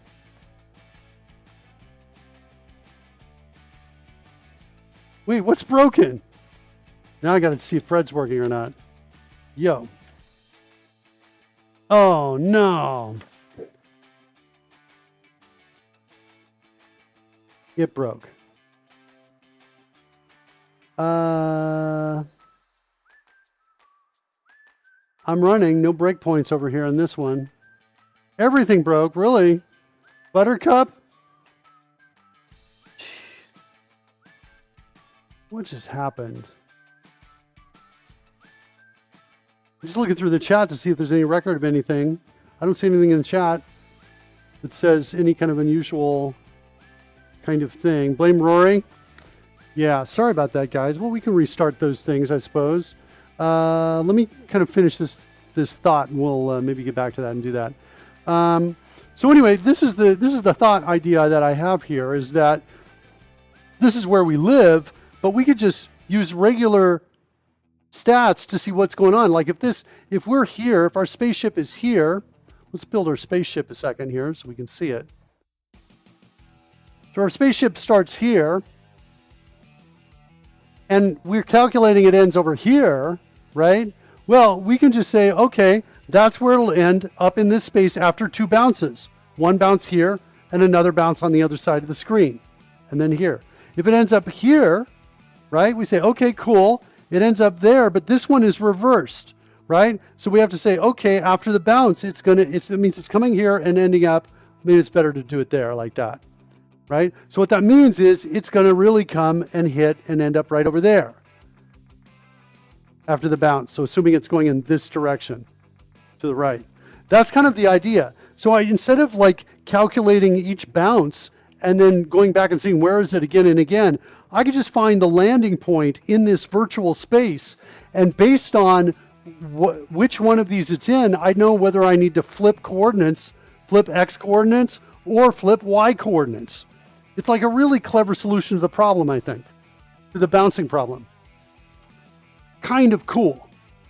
That also means that our target, let's say if we set up our target like this, let me just create an X for our target. Whoops. And we'll center both of those, and we'll merge those together, rotate them like that. Let's make it red, so it's a nice bright red target. If our target is, like, say, for example, up there, that means our target is here in this reversed one, and over here, it's like there in that one. And then this kind of thing all continues, right? In terms of where those positions are, right? So in all of these. So what's cool is I could say, okay, well, where's the stop point? You know, if we were just to coast, where's the stop point going to be? Like, say it's over here. Well, it's in this particular, duplication of the world, and in this one, the x-axis is reversed, the horizontally reversed. So I know now that that point is here. I can now see where the closest endpoint is if we were to just stop everything or reverse our thrust at this point. Where would we end up and when? Or where would we be in a few seconds if we turned off thrust? That sort of thing. I hope that makes sense. I'm just like, it's occurring to me that it's way easier than calculating each bounce. Because my head was reeling when I was like, oh, what if I have more than one bounce? And what if I'm like hitting here and then hitting down here and then coming back and I've got all these bounces? I don't want to keep doing that, right? So it's much easier to solve this problem, I think, using this approach. That's all I'm saying. Okay. All right, back over to the code. Okay, so we got to start axis based, we don't quite, yeah, we do. If it's less than this,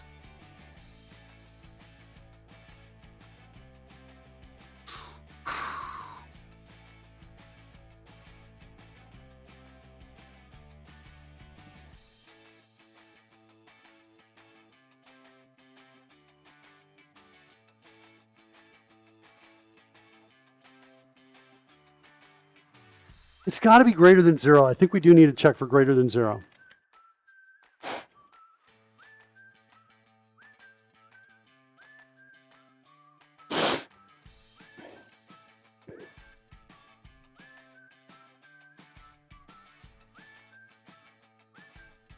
If it's those, or I almost think this is true, or this is less than 0, then we're just going to target the x-axis first. That's what I think is the true statement there.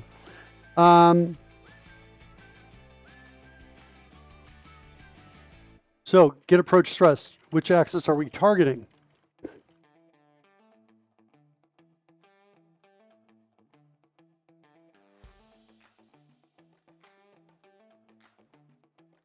So if we're on the x-axis, the approach thrust, that's what we want to calculate now. Going to be in physics, I believe.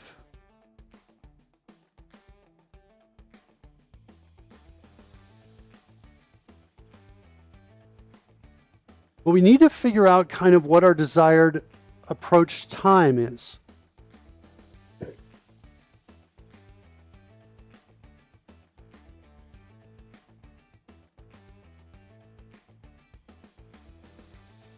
All right, let's figure out our thrust time. Our thrust time is based on distance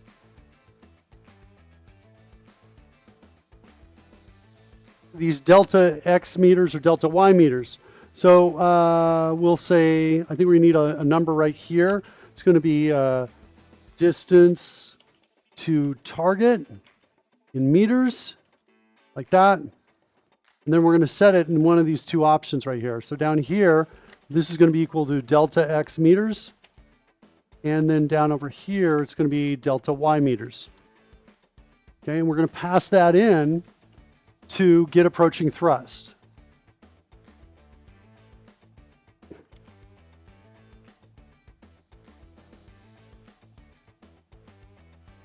Got distance to target in meters.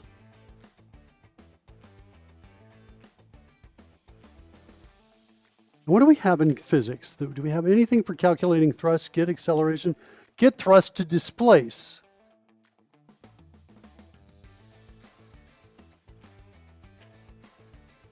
I think that's what I need. Distance to target in meters is going to give us our target time. Target travel time. And that's going to be distance to target in meters divided by our nominal travel speed, which I have no, is going to be something arbitrary we'll set up. I don't know what it's going to be, but I'm going to say, let's say 2 meters per second. And this is in meters per second. So that'll give us our target travel time in seconds, like that. So get thrust to displace is going to take our distance in meters. So distance to target in meters, our current velocity, which is going to be this dot spaceship proxy dot velocity x.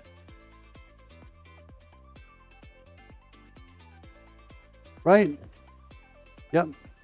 And then we're going to go to our time, which is going to be our travel time in seconds. Like that. And that is going to be our thrust to displace.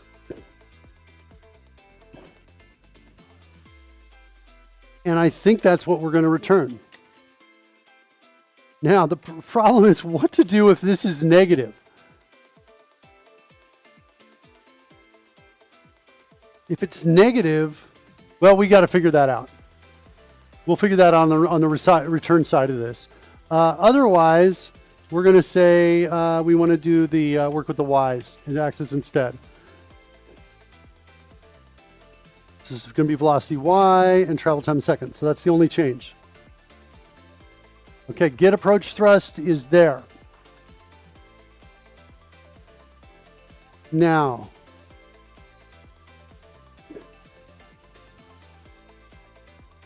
Genesis 7, I don't think we're moving because I've got something set in here to maintain my altitude. All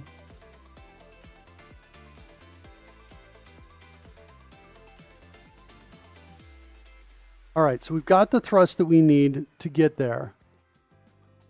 That's in this axis that we're going in.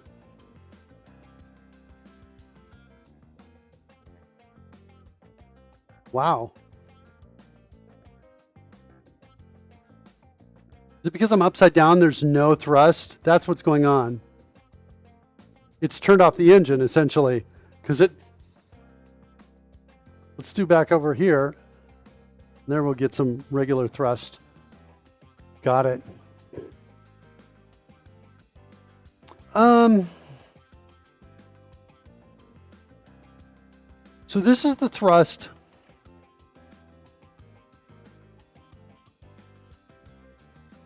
This is the thrust in the axis, in the first axis we're solving for.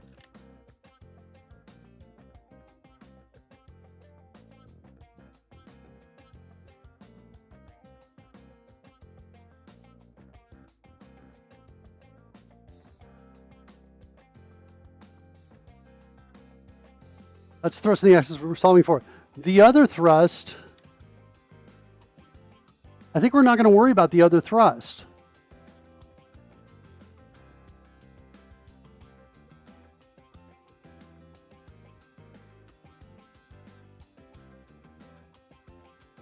Axis for now.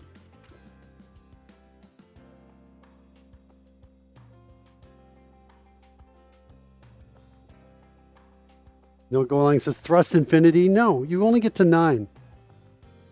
I can't seem to turn it though. I'm telling it to tilt, it's not tilting. Can I reset? The reset kind of works, but it's not. There's my new launch. Can I do that? There, I can do that. Other one's going to go away soon, I guess. I don't know.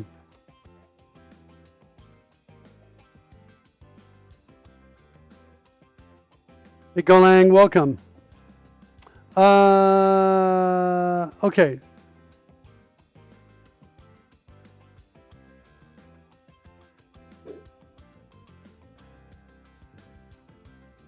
What are we going to do? Are we going to do... So I'm playing with this idea of...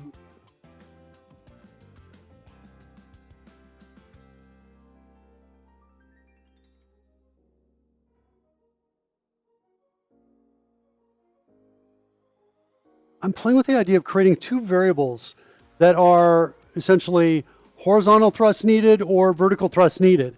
And inside our updates, it'll tilt to match whatever's needed to get us the thrust we need in those spaces. That's what I'm thinking about doing. So let's play with that idea for a second here. NaN is parsable in JavaScript, but it blows everything up. Did it work? Did tilt NaN blow up?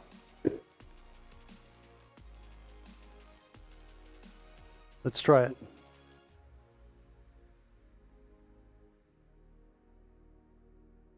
Oh yeah. That blew everything up. All right, where am I? Stay focused. Okay, here we go. I want to do a new number that is going to be target horizontal thrust, and another one. It's just an idea. I'm not sure if this is going to work or not. The second one's going to be target vertical thrust. I'll initialize both of these to 0. And then I want to set them here. Instead of having this thrust needed, I think I simply want to come in here and set them. We'll set them both to 0 at the very beginning. And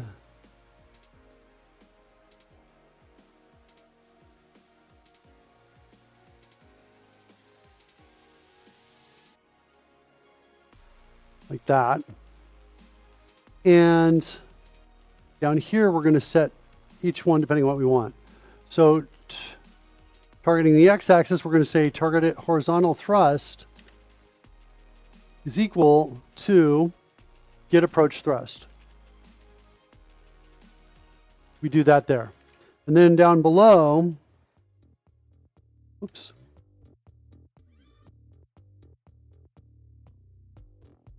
Saw a marker there, thought I could get to it faster, but no. We're going to do this, and this is going to be the target, the vertical thrust.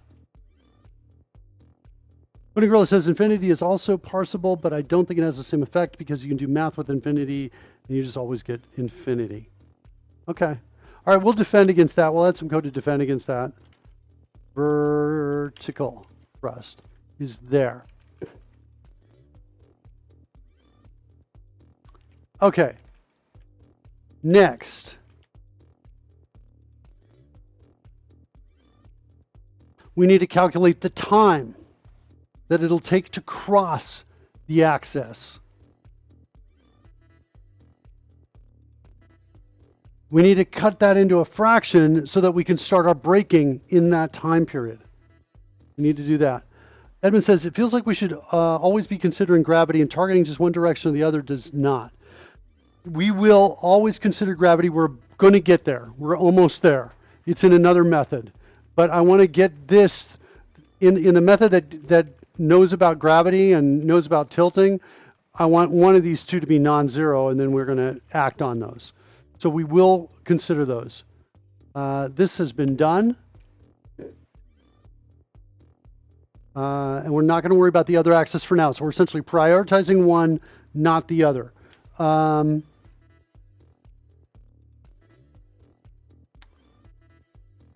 Is it true? Is it true to say that we always want to target the x-axis first? Oh my gosh, I think it might be true. I think this is almost always true. And the reason why is because once I'm straight up and down, I can change my altitude without changing the other. But if I target my y first, and then now I've got to move left or right, well, wait, I can actually do that too pretty well. I can do that pretty well. I guess I'm okay. I'm okay for now. I'm going to be all right. Okay, let's continue to stay focused here. I think, I said I need time until impact. I need to do, so just overview, I need to find time till now with the new thrust I'm going to have, I need estimated time to impact. And then I need to get a fraction of that to calculate when I need to start being alert for my braking time. Is that true? Or is it better to do it distance-based? I think I'm going to do it time-based. It seems a little easier to do in the code. So back down here into our physics engine. Physics, what do I have? I get drop time in seconds. I can use that. Distance to target in meters. Acceleration. It's going to be the horizontal thrust. And the initial velocity is going to be this dot spaceship proxy dot velocity x. And so that's going to get me a new number called time to target in seconds.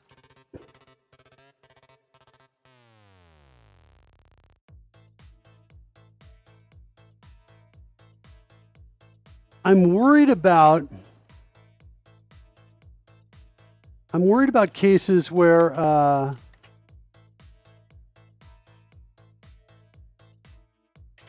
we're going to fly where everything's just going wrong. Like we've just zipped past the target. We're really close. We're flying out that way. I guess that's the nature of the repeated steps to try to do it. It's going to have to slow us down and then work its way in. We're about cases where initial velocity is high. I think we're going to have some problems there. some edge case issues there, I think. Edge case issues. I guess, is it fair to say we're predicting edge case issues where multiple iterations will be required to solve this?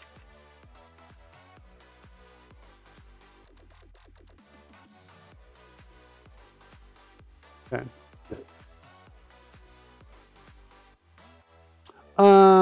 Okay, time to target in seconds is here. And did I put it down there as well? Did I change it? Okay, not quite. This is going to be get vertical thrust. And that's going to be velocity y. All right, so that's going to get us our timed targets. Again, this could be a negative number if we're accelerating away from the target and our, even if we're accelerating enough, it could be a negative time. So I'm worried about those kinds of problems right there. These times could be negative.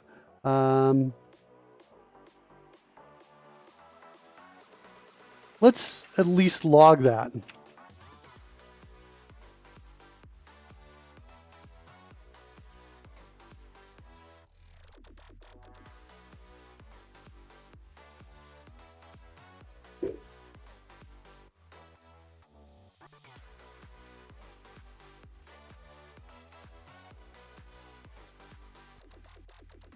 Put this down here like that. So now we have time to target in seconds. What we want to do is we want to say, okay, where are we going to start looking for the braking?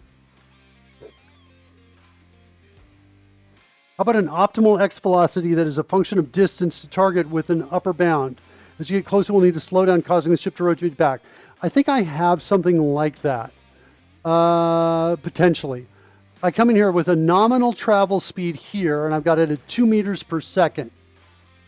And I'm using this to calculate what my thrust is. And we already have a plan that as we get closer, we're going to slow down. We're going to rotate the ship. That's what we're going to do. Wait, maybe I'm misunderstanding you. Let me read this again.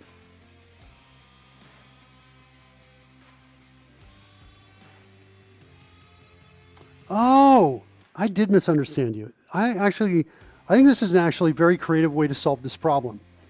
So the idea is we say, here's what our x velocity should be. And then we monitor, and as our velocity increases, we start rotating around to change the velocity. That allows us to travel in kind of an almost constant velocity or approach a nominal velocity and then try to slow down, that sort of thing. I am not going to, and I know, yeah, great suggestion. I know, I'm sorry. Trying to play that. I think I have a button for it. Where is it? There it is. Suggestion. Got my button. Great suggestion. I got your back, Coding Gorilla. We'll do our best here before I restart everything. Optimal velocity is based on distance to target. I like it. It's not what we designed, but I like it.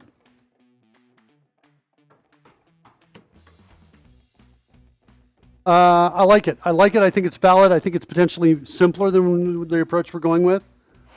But I've got pieces in place and code written, so I'm reluctant to step away from it. That's kind of where I'm at, Edmund. But I think it's a great suggestion. I really like it. And I'm not ruling it out, even though I'm not going to do it right now. It could be something we come back and do. Late to the show, no worries. No. This is all good. Yeah, we were all trying to do, this is kind of our approach that we're doing right now, which is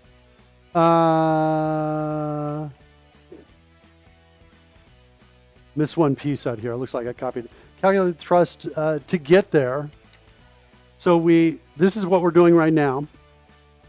Then we're going to wait a fraction of some reasonable amount of time. The reasonable amount of time is based on a nominal travel speed. And we're going to wait that time. And so we're going to apply the thrust and wait. And then once we get to that time of the total travel time to get there, with that thrust, we're going to spin around. We're going to calculate and apply our thrust to stop. And that should tell us when we're going to stop, when we're going to hit that apogee of the curve, right?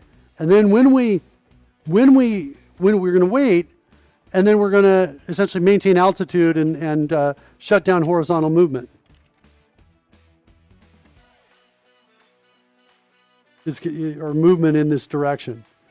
Shut down movement in this direction, in this axis. So if we're on the x-axis, we're going to change to just being completely upright. And if we're in the, so we should actually change this to maintain position on the axis we're solving. And that consists of two things. If it's the y-axis, we turn on maintain altitude. If it's the x-axis,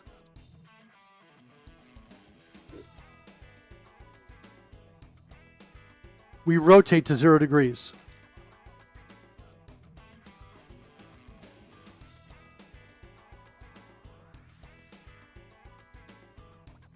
That's kind of what's going on there.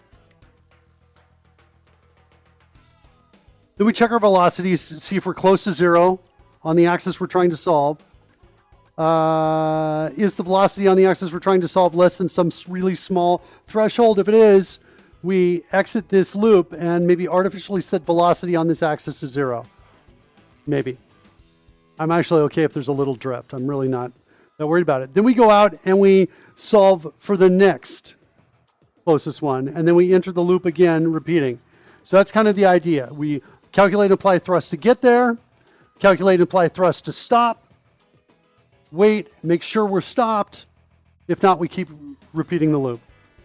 I don't know. That's our current plan. So I think it kind of gets us there. It's not as advanced as the optimal velocity approach, I think. I'm really liking that idea. I feel like there's definitely something there to solving this. It also gets us, yeah, it is arbitrary. That's 2/3 is subject to change. You have a maximum, if you have a maximum thrust, it could travel a big distance.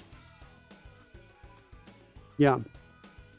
Here's what I like about your suggestion too, Edmund.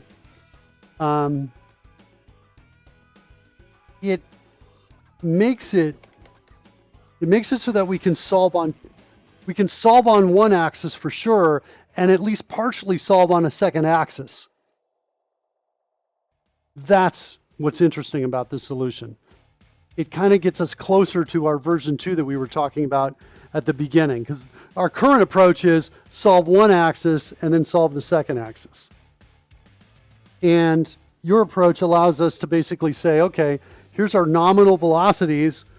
Let's get them in, we'll focus on one axis, but hey, if we have any leftover thrust or tilt that we can maneuver in the other axis, we could go for that too, and we could kind of get more of a diagonal approach to solving the problem. Okay. I'm going to still put that in the back seat. I'm going to think about that. We need to get a point where we can test something too. I want to be able to test something. Time to target in seconds. This is an estimated time to target. It assumes an immediate change, right, from here to here, right? A tilt, an immediate tilt. But that's not what happens. The tilt takes some time. We get to choose how much time it takes, but it's not immediate because it doesn't look cool if it just goes like, like that. We need to make it take some amount of time.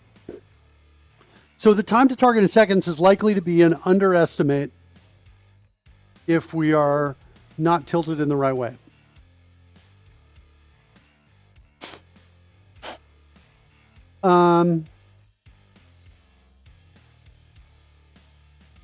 So this question about time being arbitrary, we could go back and use distance instead, where we could basically say it's got to travel half the distance before we turn around.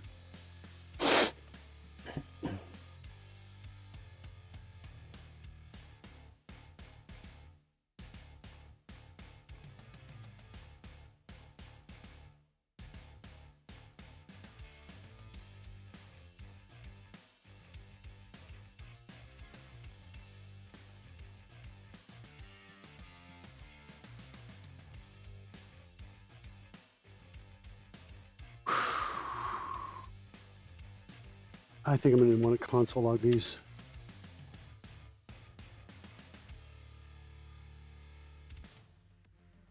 I have another template. There we go.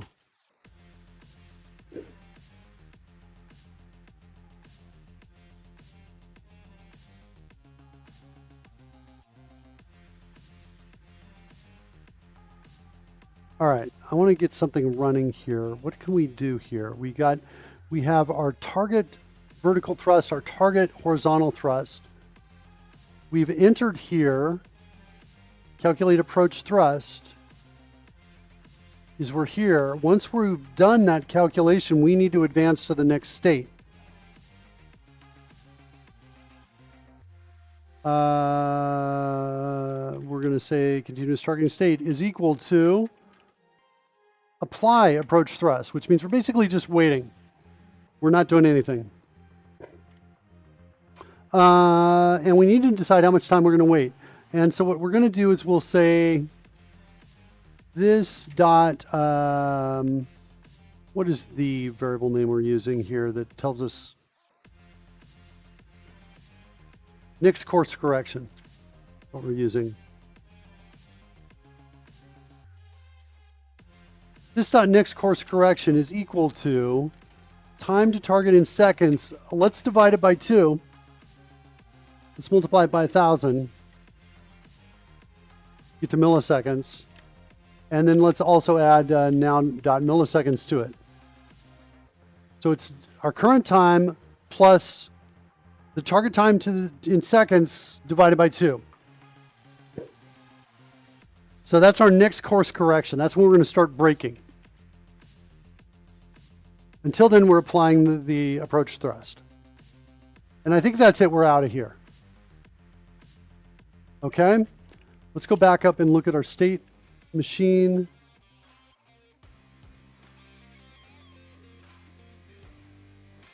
Okay. There. If state is equal to applying approach thrust, then we're just done. We're going to get out.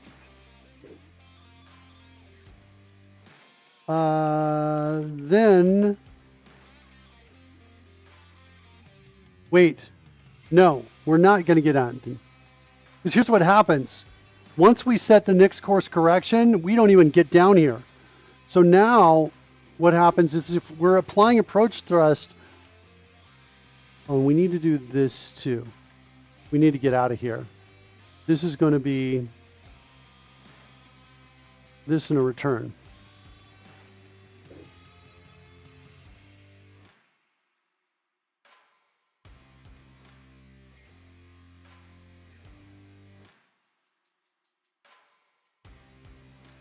So if we're applying a approach thrust and we're in here, then we need to start braking.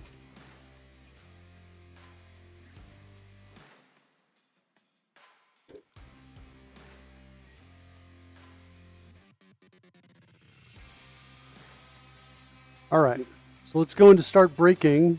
Let's go look at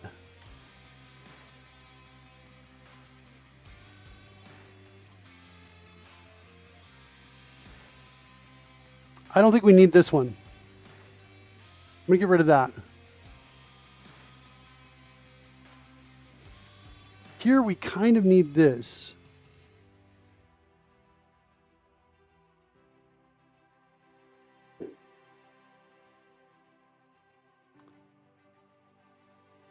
Yeah. Because we're just going to go from here to straight into braking.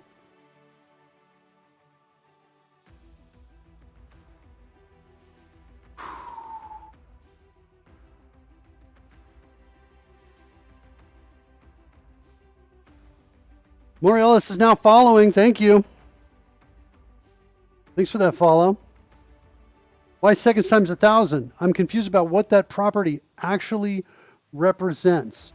So seconds, the times 1,000. Here, let's go look at that. Go look at that so we're clear. We're basically converting to milliseconds is what we're doing. Next course correction is a time. So we're going to take now milliseconds plus 1,000 times my time to target in seconds. So, whoops, that's not what I wanted to do at all. Just moved it to another monitor. Hold on, there we go. So if this is like 2 seconds, we're going to multiply it by 1,000. That gives us 2,000 milliseconds. That's when we should reach the target. We're going to take our current time and add that divided by 2. Pudding says most programming languages handle time in milliseconds unless otherwise specified. No, great question. And I've got a button for that, I think. Do I? Great question. There you go. Like Spot. I think I was thinking about it backwards. It's like watching C-SPAN. It feels like time is 1,000 times slower. Okay, so next course correction is set there. That's the old one. Here's the new one. Okay, start braking. I thought I declared that, didn't I? Nope. Okay. Start braking. There it is right there. Now, we need to change our state to show that we're now braking. Applying braking thrust. And we kind of need to have similar kinds of code to what we did before. It's somewhat similar in this space, although we don't need to calculate which one of those two axes to go after. So we're going to go in and say, where is the target axis? That's what we want to look at. Okay. So if target axis is equal, we'll start with x. If we're equal to x,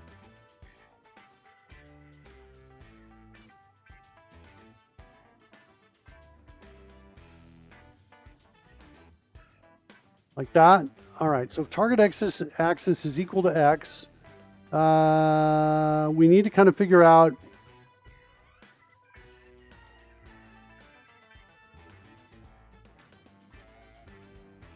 we know our time.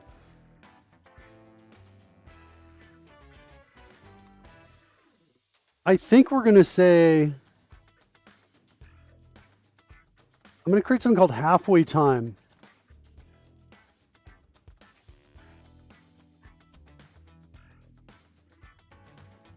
Like that is what I'm going to do. Raiding and running. Polarin's raiding with Party 8. Thanks so much for that raid, Polarin. Let's see if this works.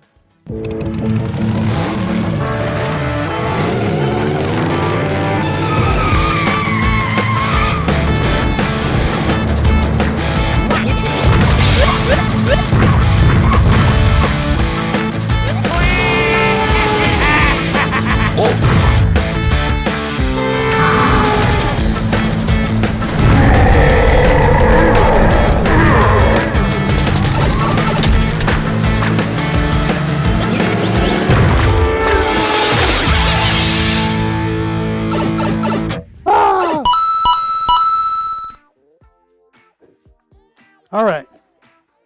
Welcome, kids. Welcome, Raiders. Glad you're here. We're working on Flying Me is what we're working on, which may be totally broken now that we've just refreshed that. Let's take a look and see how good or bad it is. Can we fly it all? Not really too well. We've got maintain. You can see a little bit of what's underneath. We're currently maintaining altitude, but that's the essence of what we're trying to do right there, is get this thing to work.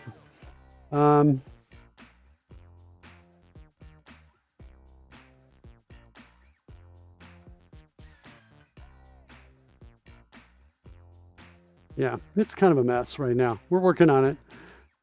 Pudding's trying to bring up Party 9. I'll get that for you, Pudding. We got the commands are broken today. It looks like a little bit through. Was P10 ever a thing, or are they all disabled? No, it's just all disabled right now. Party 10, I'll show you Party 10. Party 10.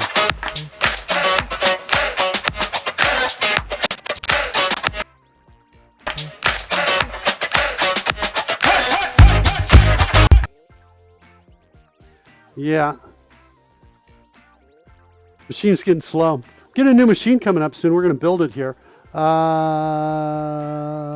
Hold on a second. The rear leaves and everything falls apart. Yeah, it was about that, wasn't it? It was just about that happened.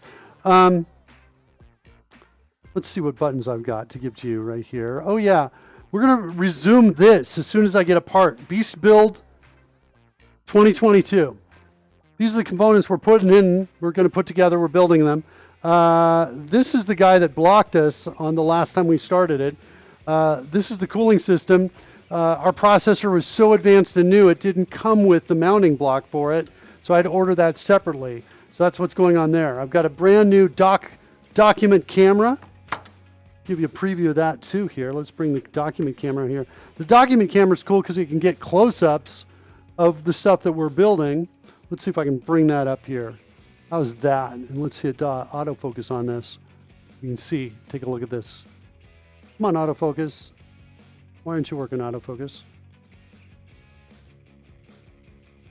There we go.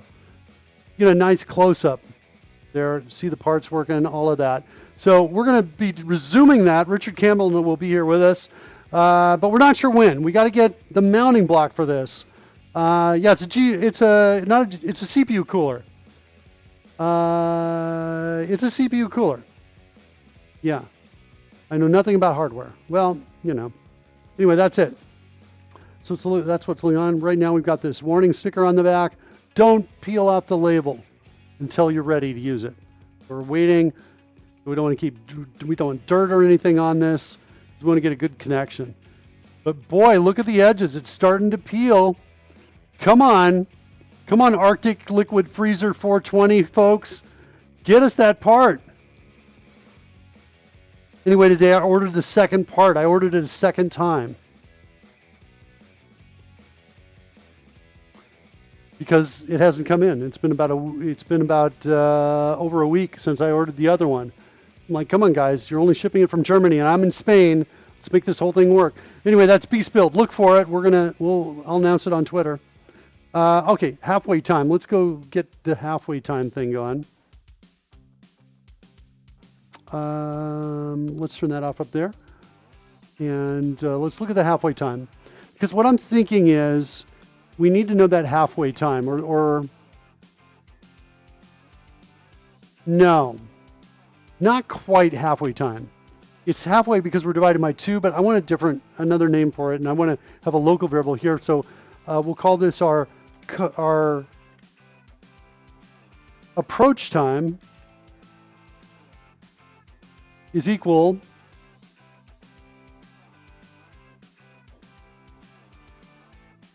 let's do this too. So constant, this is going to be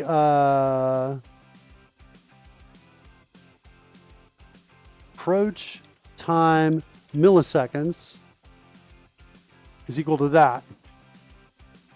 Or maybe total approach time milliseconds is here.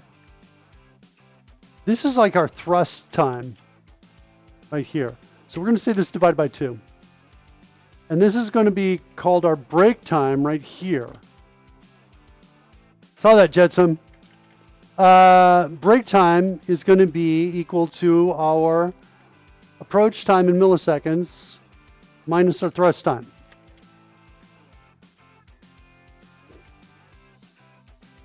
And I want to just make sure I'm putting the units on these. You're making me dizzy. And so now this is going to be break time in milliseconds is that. Next course correction is going to be this now milliseconds plus that. Now that allows us to come in here and change this while still having valid values for the other pieces right there. Okay, break time milliseconds. We just got to declare that. Now start breaking down to physics. We know what our breaking time is now. So we need to say get thrust to displace, and the distance in meters. Well, we need to figure out how far we are away from that. So we need to, we'll recalculate it here. Distance to target axis distance to target. Our velocity, that's going to be in from our spaceship. I'm feeling a little upside down.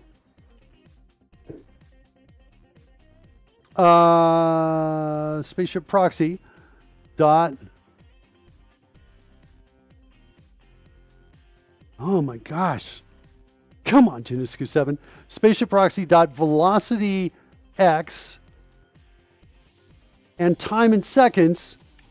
Whoops, that's going to be my break time. So get thrust to displace. This is going to be in the opposite direction, we presume. Should be in the opposite direction that we're currently going in. So this is my distance to target. Distance target x, I guess we'll calculate that.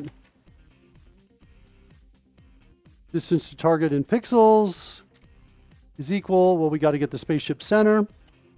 So we'll say const spaceship center is equal to this dot spaceship center, like that. And then we're going to say that's going to be equal to distance target pixels spaceship center dot x. X is going to be this dot target x minus that.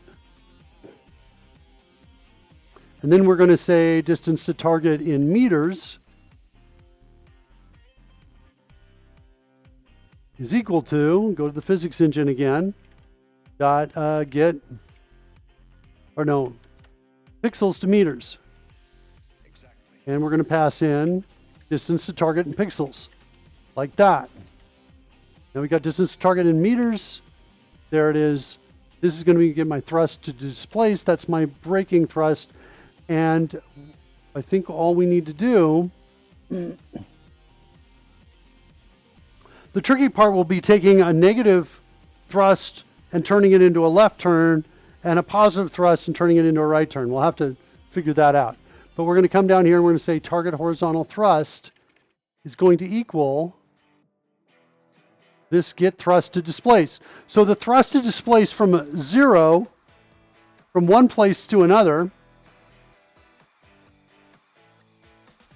is the same as the reverse thrust to go the opposite direction, I guess, is kind of what's going on here.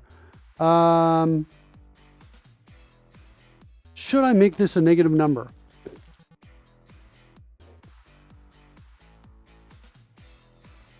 In other words, put it on the other side of us, because I think that's really what I want to do.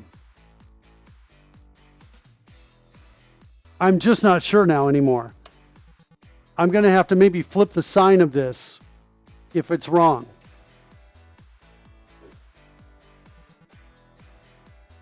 Let's put a 2 in here.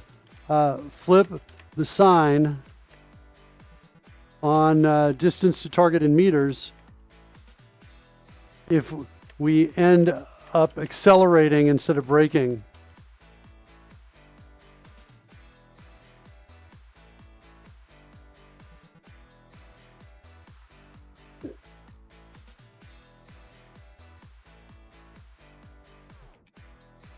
And then down here we want something similar, but we want to work with, let me use duplicate line to get that for us. Duplicate selection, I mean. So now we've changed our X's to Y's. That's still the same. And this becomes vertical thrust.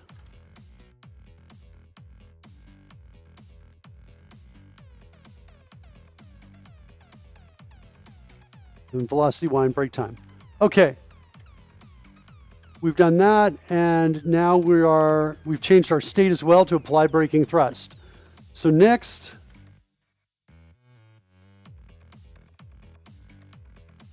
we need to do one more thing, and that's we need to set our next our finish time right here. Just like our next time next course correction, which is here. So our next course correction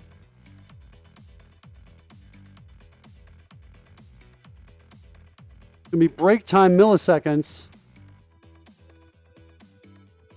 And maybe we should start doing this. Milliseconds to seconds. So it's clear. Like that. Milliseconds to seconds. Let's do that.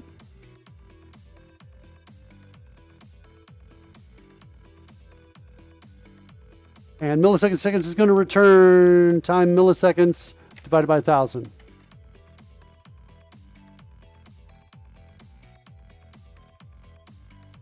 And oops, I wanted to do the opposite here anyway. I want to go seconds. Wait, is the break time in milliseconds? It is. Okay, I don't need to do any conversion at all. Never mind.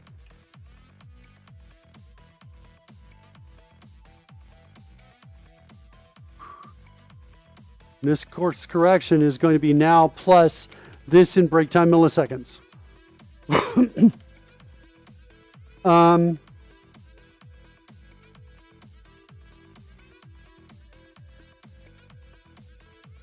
Okay. So next, we're going to return from this as well. Next, on the state machine, if continuous targeting state is equal to applying braking thrust, and now we're in here, well, it's time to stop braking.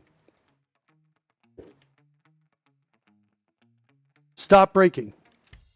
And we're going to return. Let's look at stop braking. Let's go build that. So stop braking.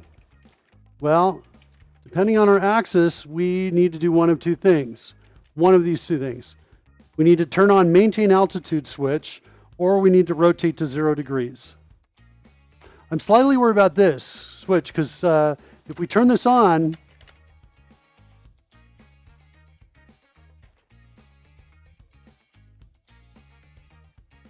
we need to turn it off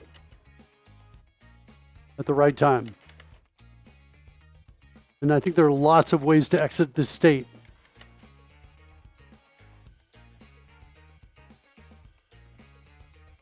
I think we got some state. I'm concerned about state bugs here with this. You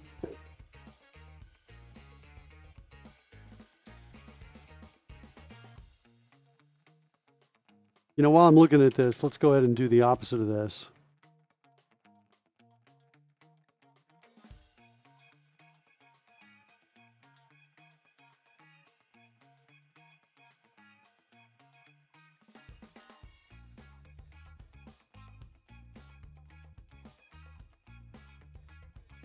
So we're using it.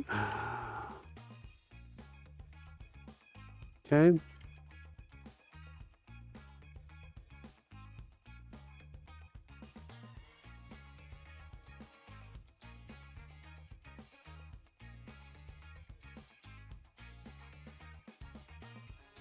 All right, that feels right. There's another one.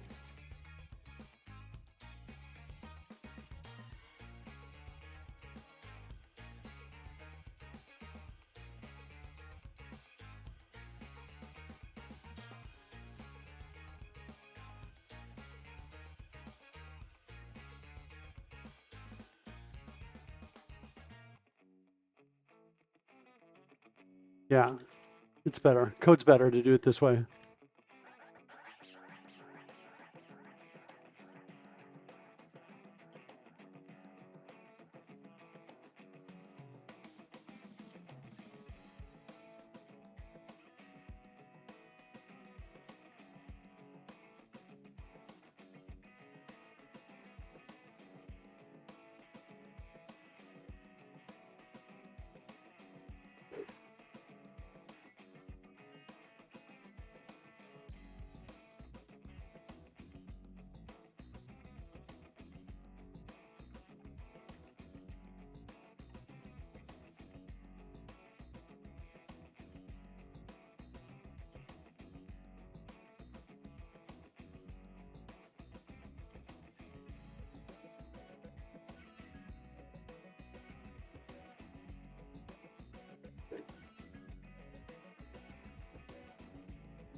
This is the old one.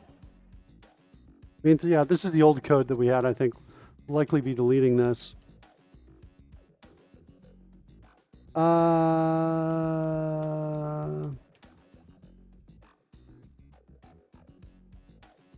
Just a little bit of refactoring on this. I think that's it. Okay, good. Okay, where are we? We are, we've got the next course correction here. We're currently applying braking thrust. And then we go to stop braking.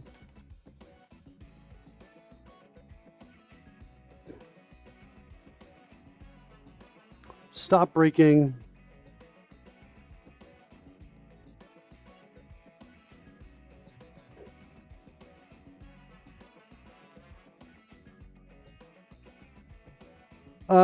And then stop braking.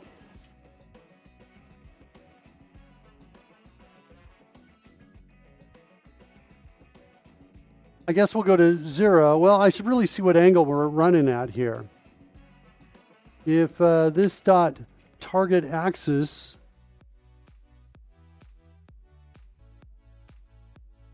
equals axis dot x. So if we're on, sorry about that, it's right in the back there. Sorry about that. Yeah, Coding Gorilla, thanks.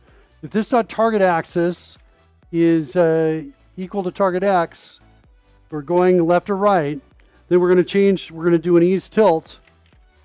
Passing in now milliseconds. And the tilt time, this should be tilt time milliseconds. Why doesn't it have a good, right? Tilt time milliseconds, like that. There we go. And we'll have a tilt time of, like, say, 500 milliseconds, 300 milliseconds. We're going to go to 0 there. Otherwise, we're going to say this dot maintain altitude is equal to true, which right now is set to true, I think, all the time. Is that true? Yeah, it's right up there. So we need to turn off this. And we need to eventually turn this off. So we do these pieces right here. We need to check our velocities. If on the axis we're concerned about, actually. We don't care about the velocity on the other axis. So we're going to say this dot spaceship proxy dot velocity x. We say math.abs of that. If that is less than some threshold, which we'll declare up here, some min velocity threshold, and say it's equal to 0.1 meters per second. If it's less than that, then we're going to console log we have effectively stopped, which is going to be a big freaking deal if we actually get there. Big deal. Otherwise, we're going to report the, I guess we'll report it as an error. We say horizontal velocity is too high. Velocity is off. And we will put it out there as, it's that guy right there.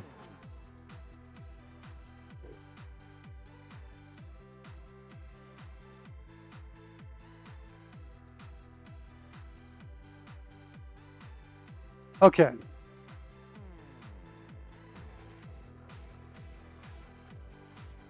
Now, on the other side of things,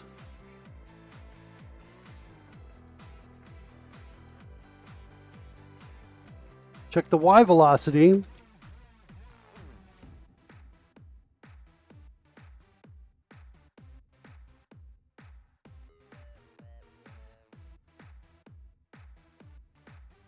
We've got some logging that's coming out. Okay. If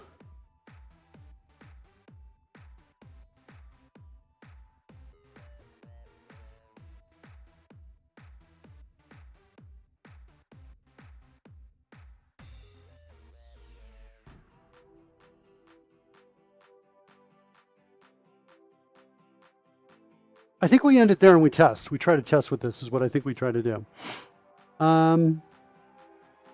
Let's do that. See what we get. I'm going to turn off Mark Fly's overlay on this live stream. We'll just go to a browser, take a look at it. Hopefully we'll see we get something in here. I'll take even, compile errors here. Loading a long time.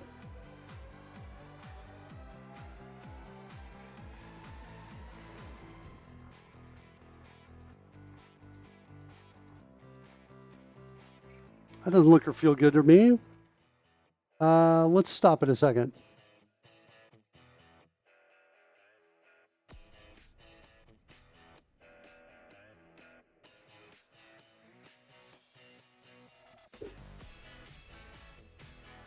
Is this related to our crash earlier, where the other things aren't working? We might need to restart those. Let's try it. I'm going to shut this down. We're going to restart the overlays.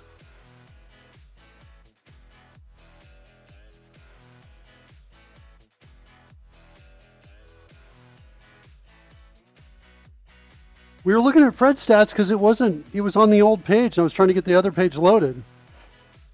Is DH ever coming back? I don't know, man. I'm like, I'm kind of at a point where I feel like I've got to be in the States near talent. I feel like the right way to do the Dungeons and Dragons show is to have a studio and have everybody in it. The problem is I just could never solve 5 different people, audio for 5 different people. Fred says, who are you calling old? Okay, so I've restarted this. Cody Girl, if you're still out there, you might now have control of things like we're probably going to get an extra set of fanfares and things like that. Although we didn't hear one for pudding. Exactly. Wait, what am I missing? Doing a match Critical Roles format? That might be a bit greedy. Not really. Kind of, but not really. I want to have everybody in the same studio, but I want green screens behind everyone. I want custom lights on everyone. So all 5 players have got their own set of custom lights on them. So for spell effects and mood and lighting effects, we can control all that programmatically. And enough space behind them so that they can do this on the green screen, right? And they'll still have people to their left and to their right, and we'll be able to take care of everybody's audio that way. So we have great audio. That's what I think I want to do. But in order to do that, I need to be in a city close to talent, which means I need to be in a fairly big city, like near New York or in Los Angeles, maybe Miami, something along those lines. Wow, all the players on UFO drones flying around on the screen, flown by me with my drone army. I'm not sure we're going to do that in the Dungeons and Dragons show. It's on my list of things I want to do. So let's try to figure out what's going on here. I just restarted the overlays. What could go wrong with that? I guess I'm going to restart this guy too. I'll restart everything. So we've done that. We're going to start that guy up again. And I'm going to refresh. I'm going to refresh all the overlays. So it's going to take a second to bring everything back up here. Since Rory's a superstar, when they are flying dragons. Since Rory's a superstar, his mansion might be the best place to host Dragon Hunters with this sophisticated setup. It's got to be close to talent, so it's got to be in a big city. London could work too. I don't know. The problem is, wherever it's going to be, I've got to have a visa to stay long enough to make it worth to build all of this. So right now, basically, I'm like putting on this. I'm like, I'm going to wait. I'm not going to rush this thing. I'm probably going to wait till the end of the year before I make any decisions. Does that mean Rory's a hermit and lives in a mountain? I don't know. Yeah, he doesn't live in London, even though I keep saying that. He's not in London. What am I doing? I've started up some stuff. I've refreshed some stuff. Hold on. What do I need to do? What am I missing? Over here, localhost. Got him! Let's go to Markfly's overlay. That's loaded. Okay, that part's good. The fact that your sound alert's playing, that's good.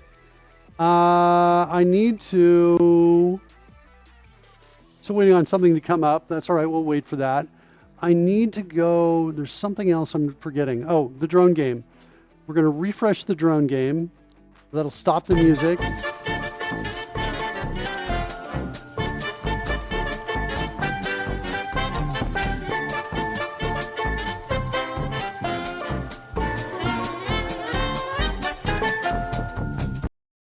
And I think I refreshed the drone game. Did I start the music? There it is. Started the music on it. Now, we should be getting new fanfares and stuff by now. If we haven't got those, I'm not sure what's wrong with that. That doesn't make sense to me. Hopefully not some new Twitch API change that I have to go hunt down. Am I missing anything? Oh, I wanted to refresh the Dragon overlay so we don't have the Dungeons and Dragon clock on there anymore. Okay. Fred, you good? Fred's working. Let's see what else. Can I speak? I cannot speak.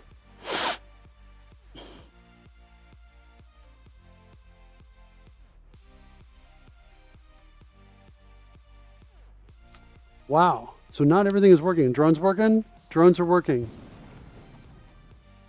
But no talking for me. So that means probably no talking for Fred as well. Nope, Fred's got it via one of the channels, but maybe not the other. This is one of the chat rooms that these buttons I hit over here on this page go through.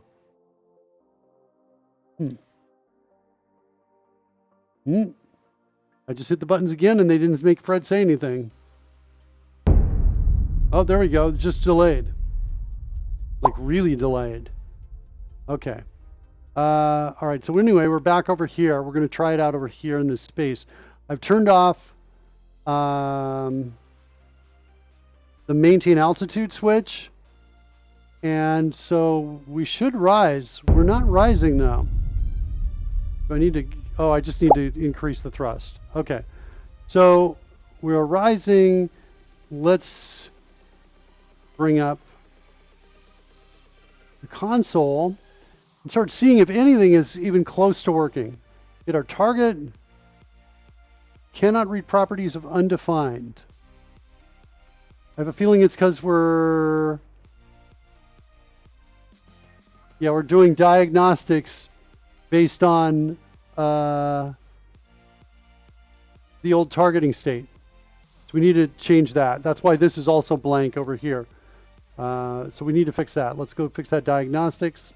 Looks like it's about line 116. Okay, so this is going to now change to, I think we're calling it our continuous targeting state. Is that right? And it's going to be this dot. I think it's also called continuous. Come on.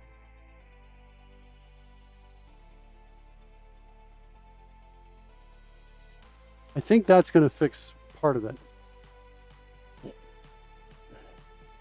Refresh. I don't think I was breaking. I don't think I'm stepping through this code. Okay, so there's my refresh. Console's there. Launch. And it's it's loading up the images dynamically. That's why you only see the little sliver of the flame. I'm going to add some boost here. And there it's brought in the second piece. Now I'm going to target. Okay. So we got what looks like an error. It's because it's negative.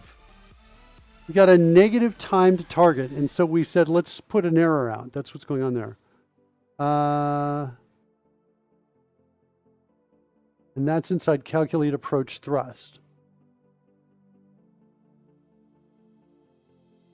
So my negative thrust it's kind of actually okay.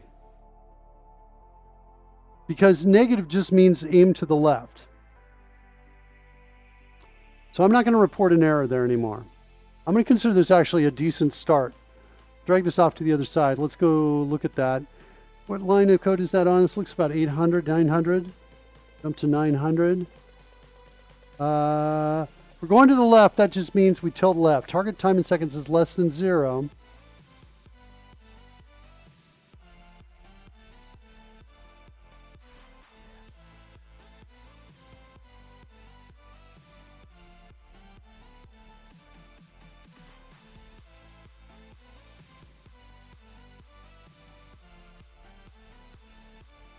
What's our vertical thrust?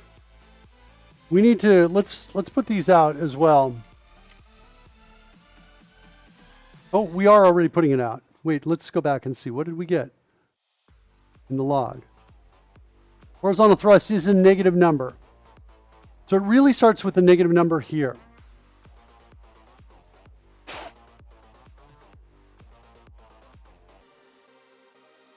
So I think we're kind of okay. It's not really an error. We just need to say it's equal to max value of it. Math.abs, I'm sorry. Okay. Now, we also need to use target vertical thrust and target horizontal thrust inside of our tilt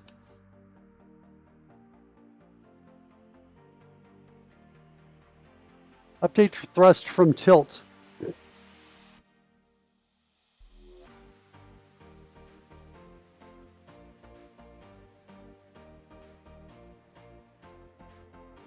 And it's really more than just update thrust. It's just update thrust, I think is what it is.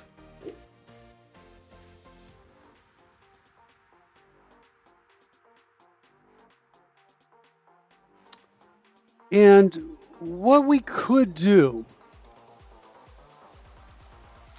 just to test this out, is we could give these individual thrusts right here. I think I need to refresh the mark flies on here. I think what's happening is you're controlling me from this guy. That's what's happening. Let me shut this one off so we load back the other page.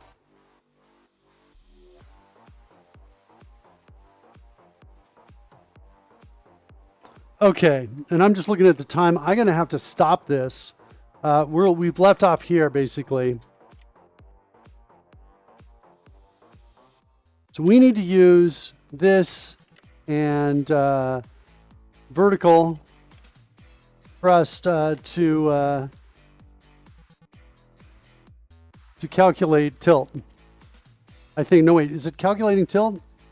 No. We don't want to do it here. In fact, I think I want to go back to update thrust from tilt.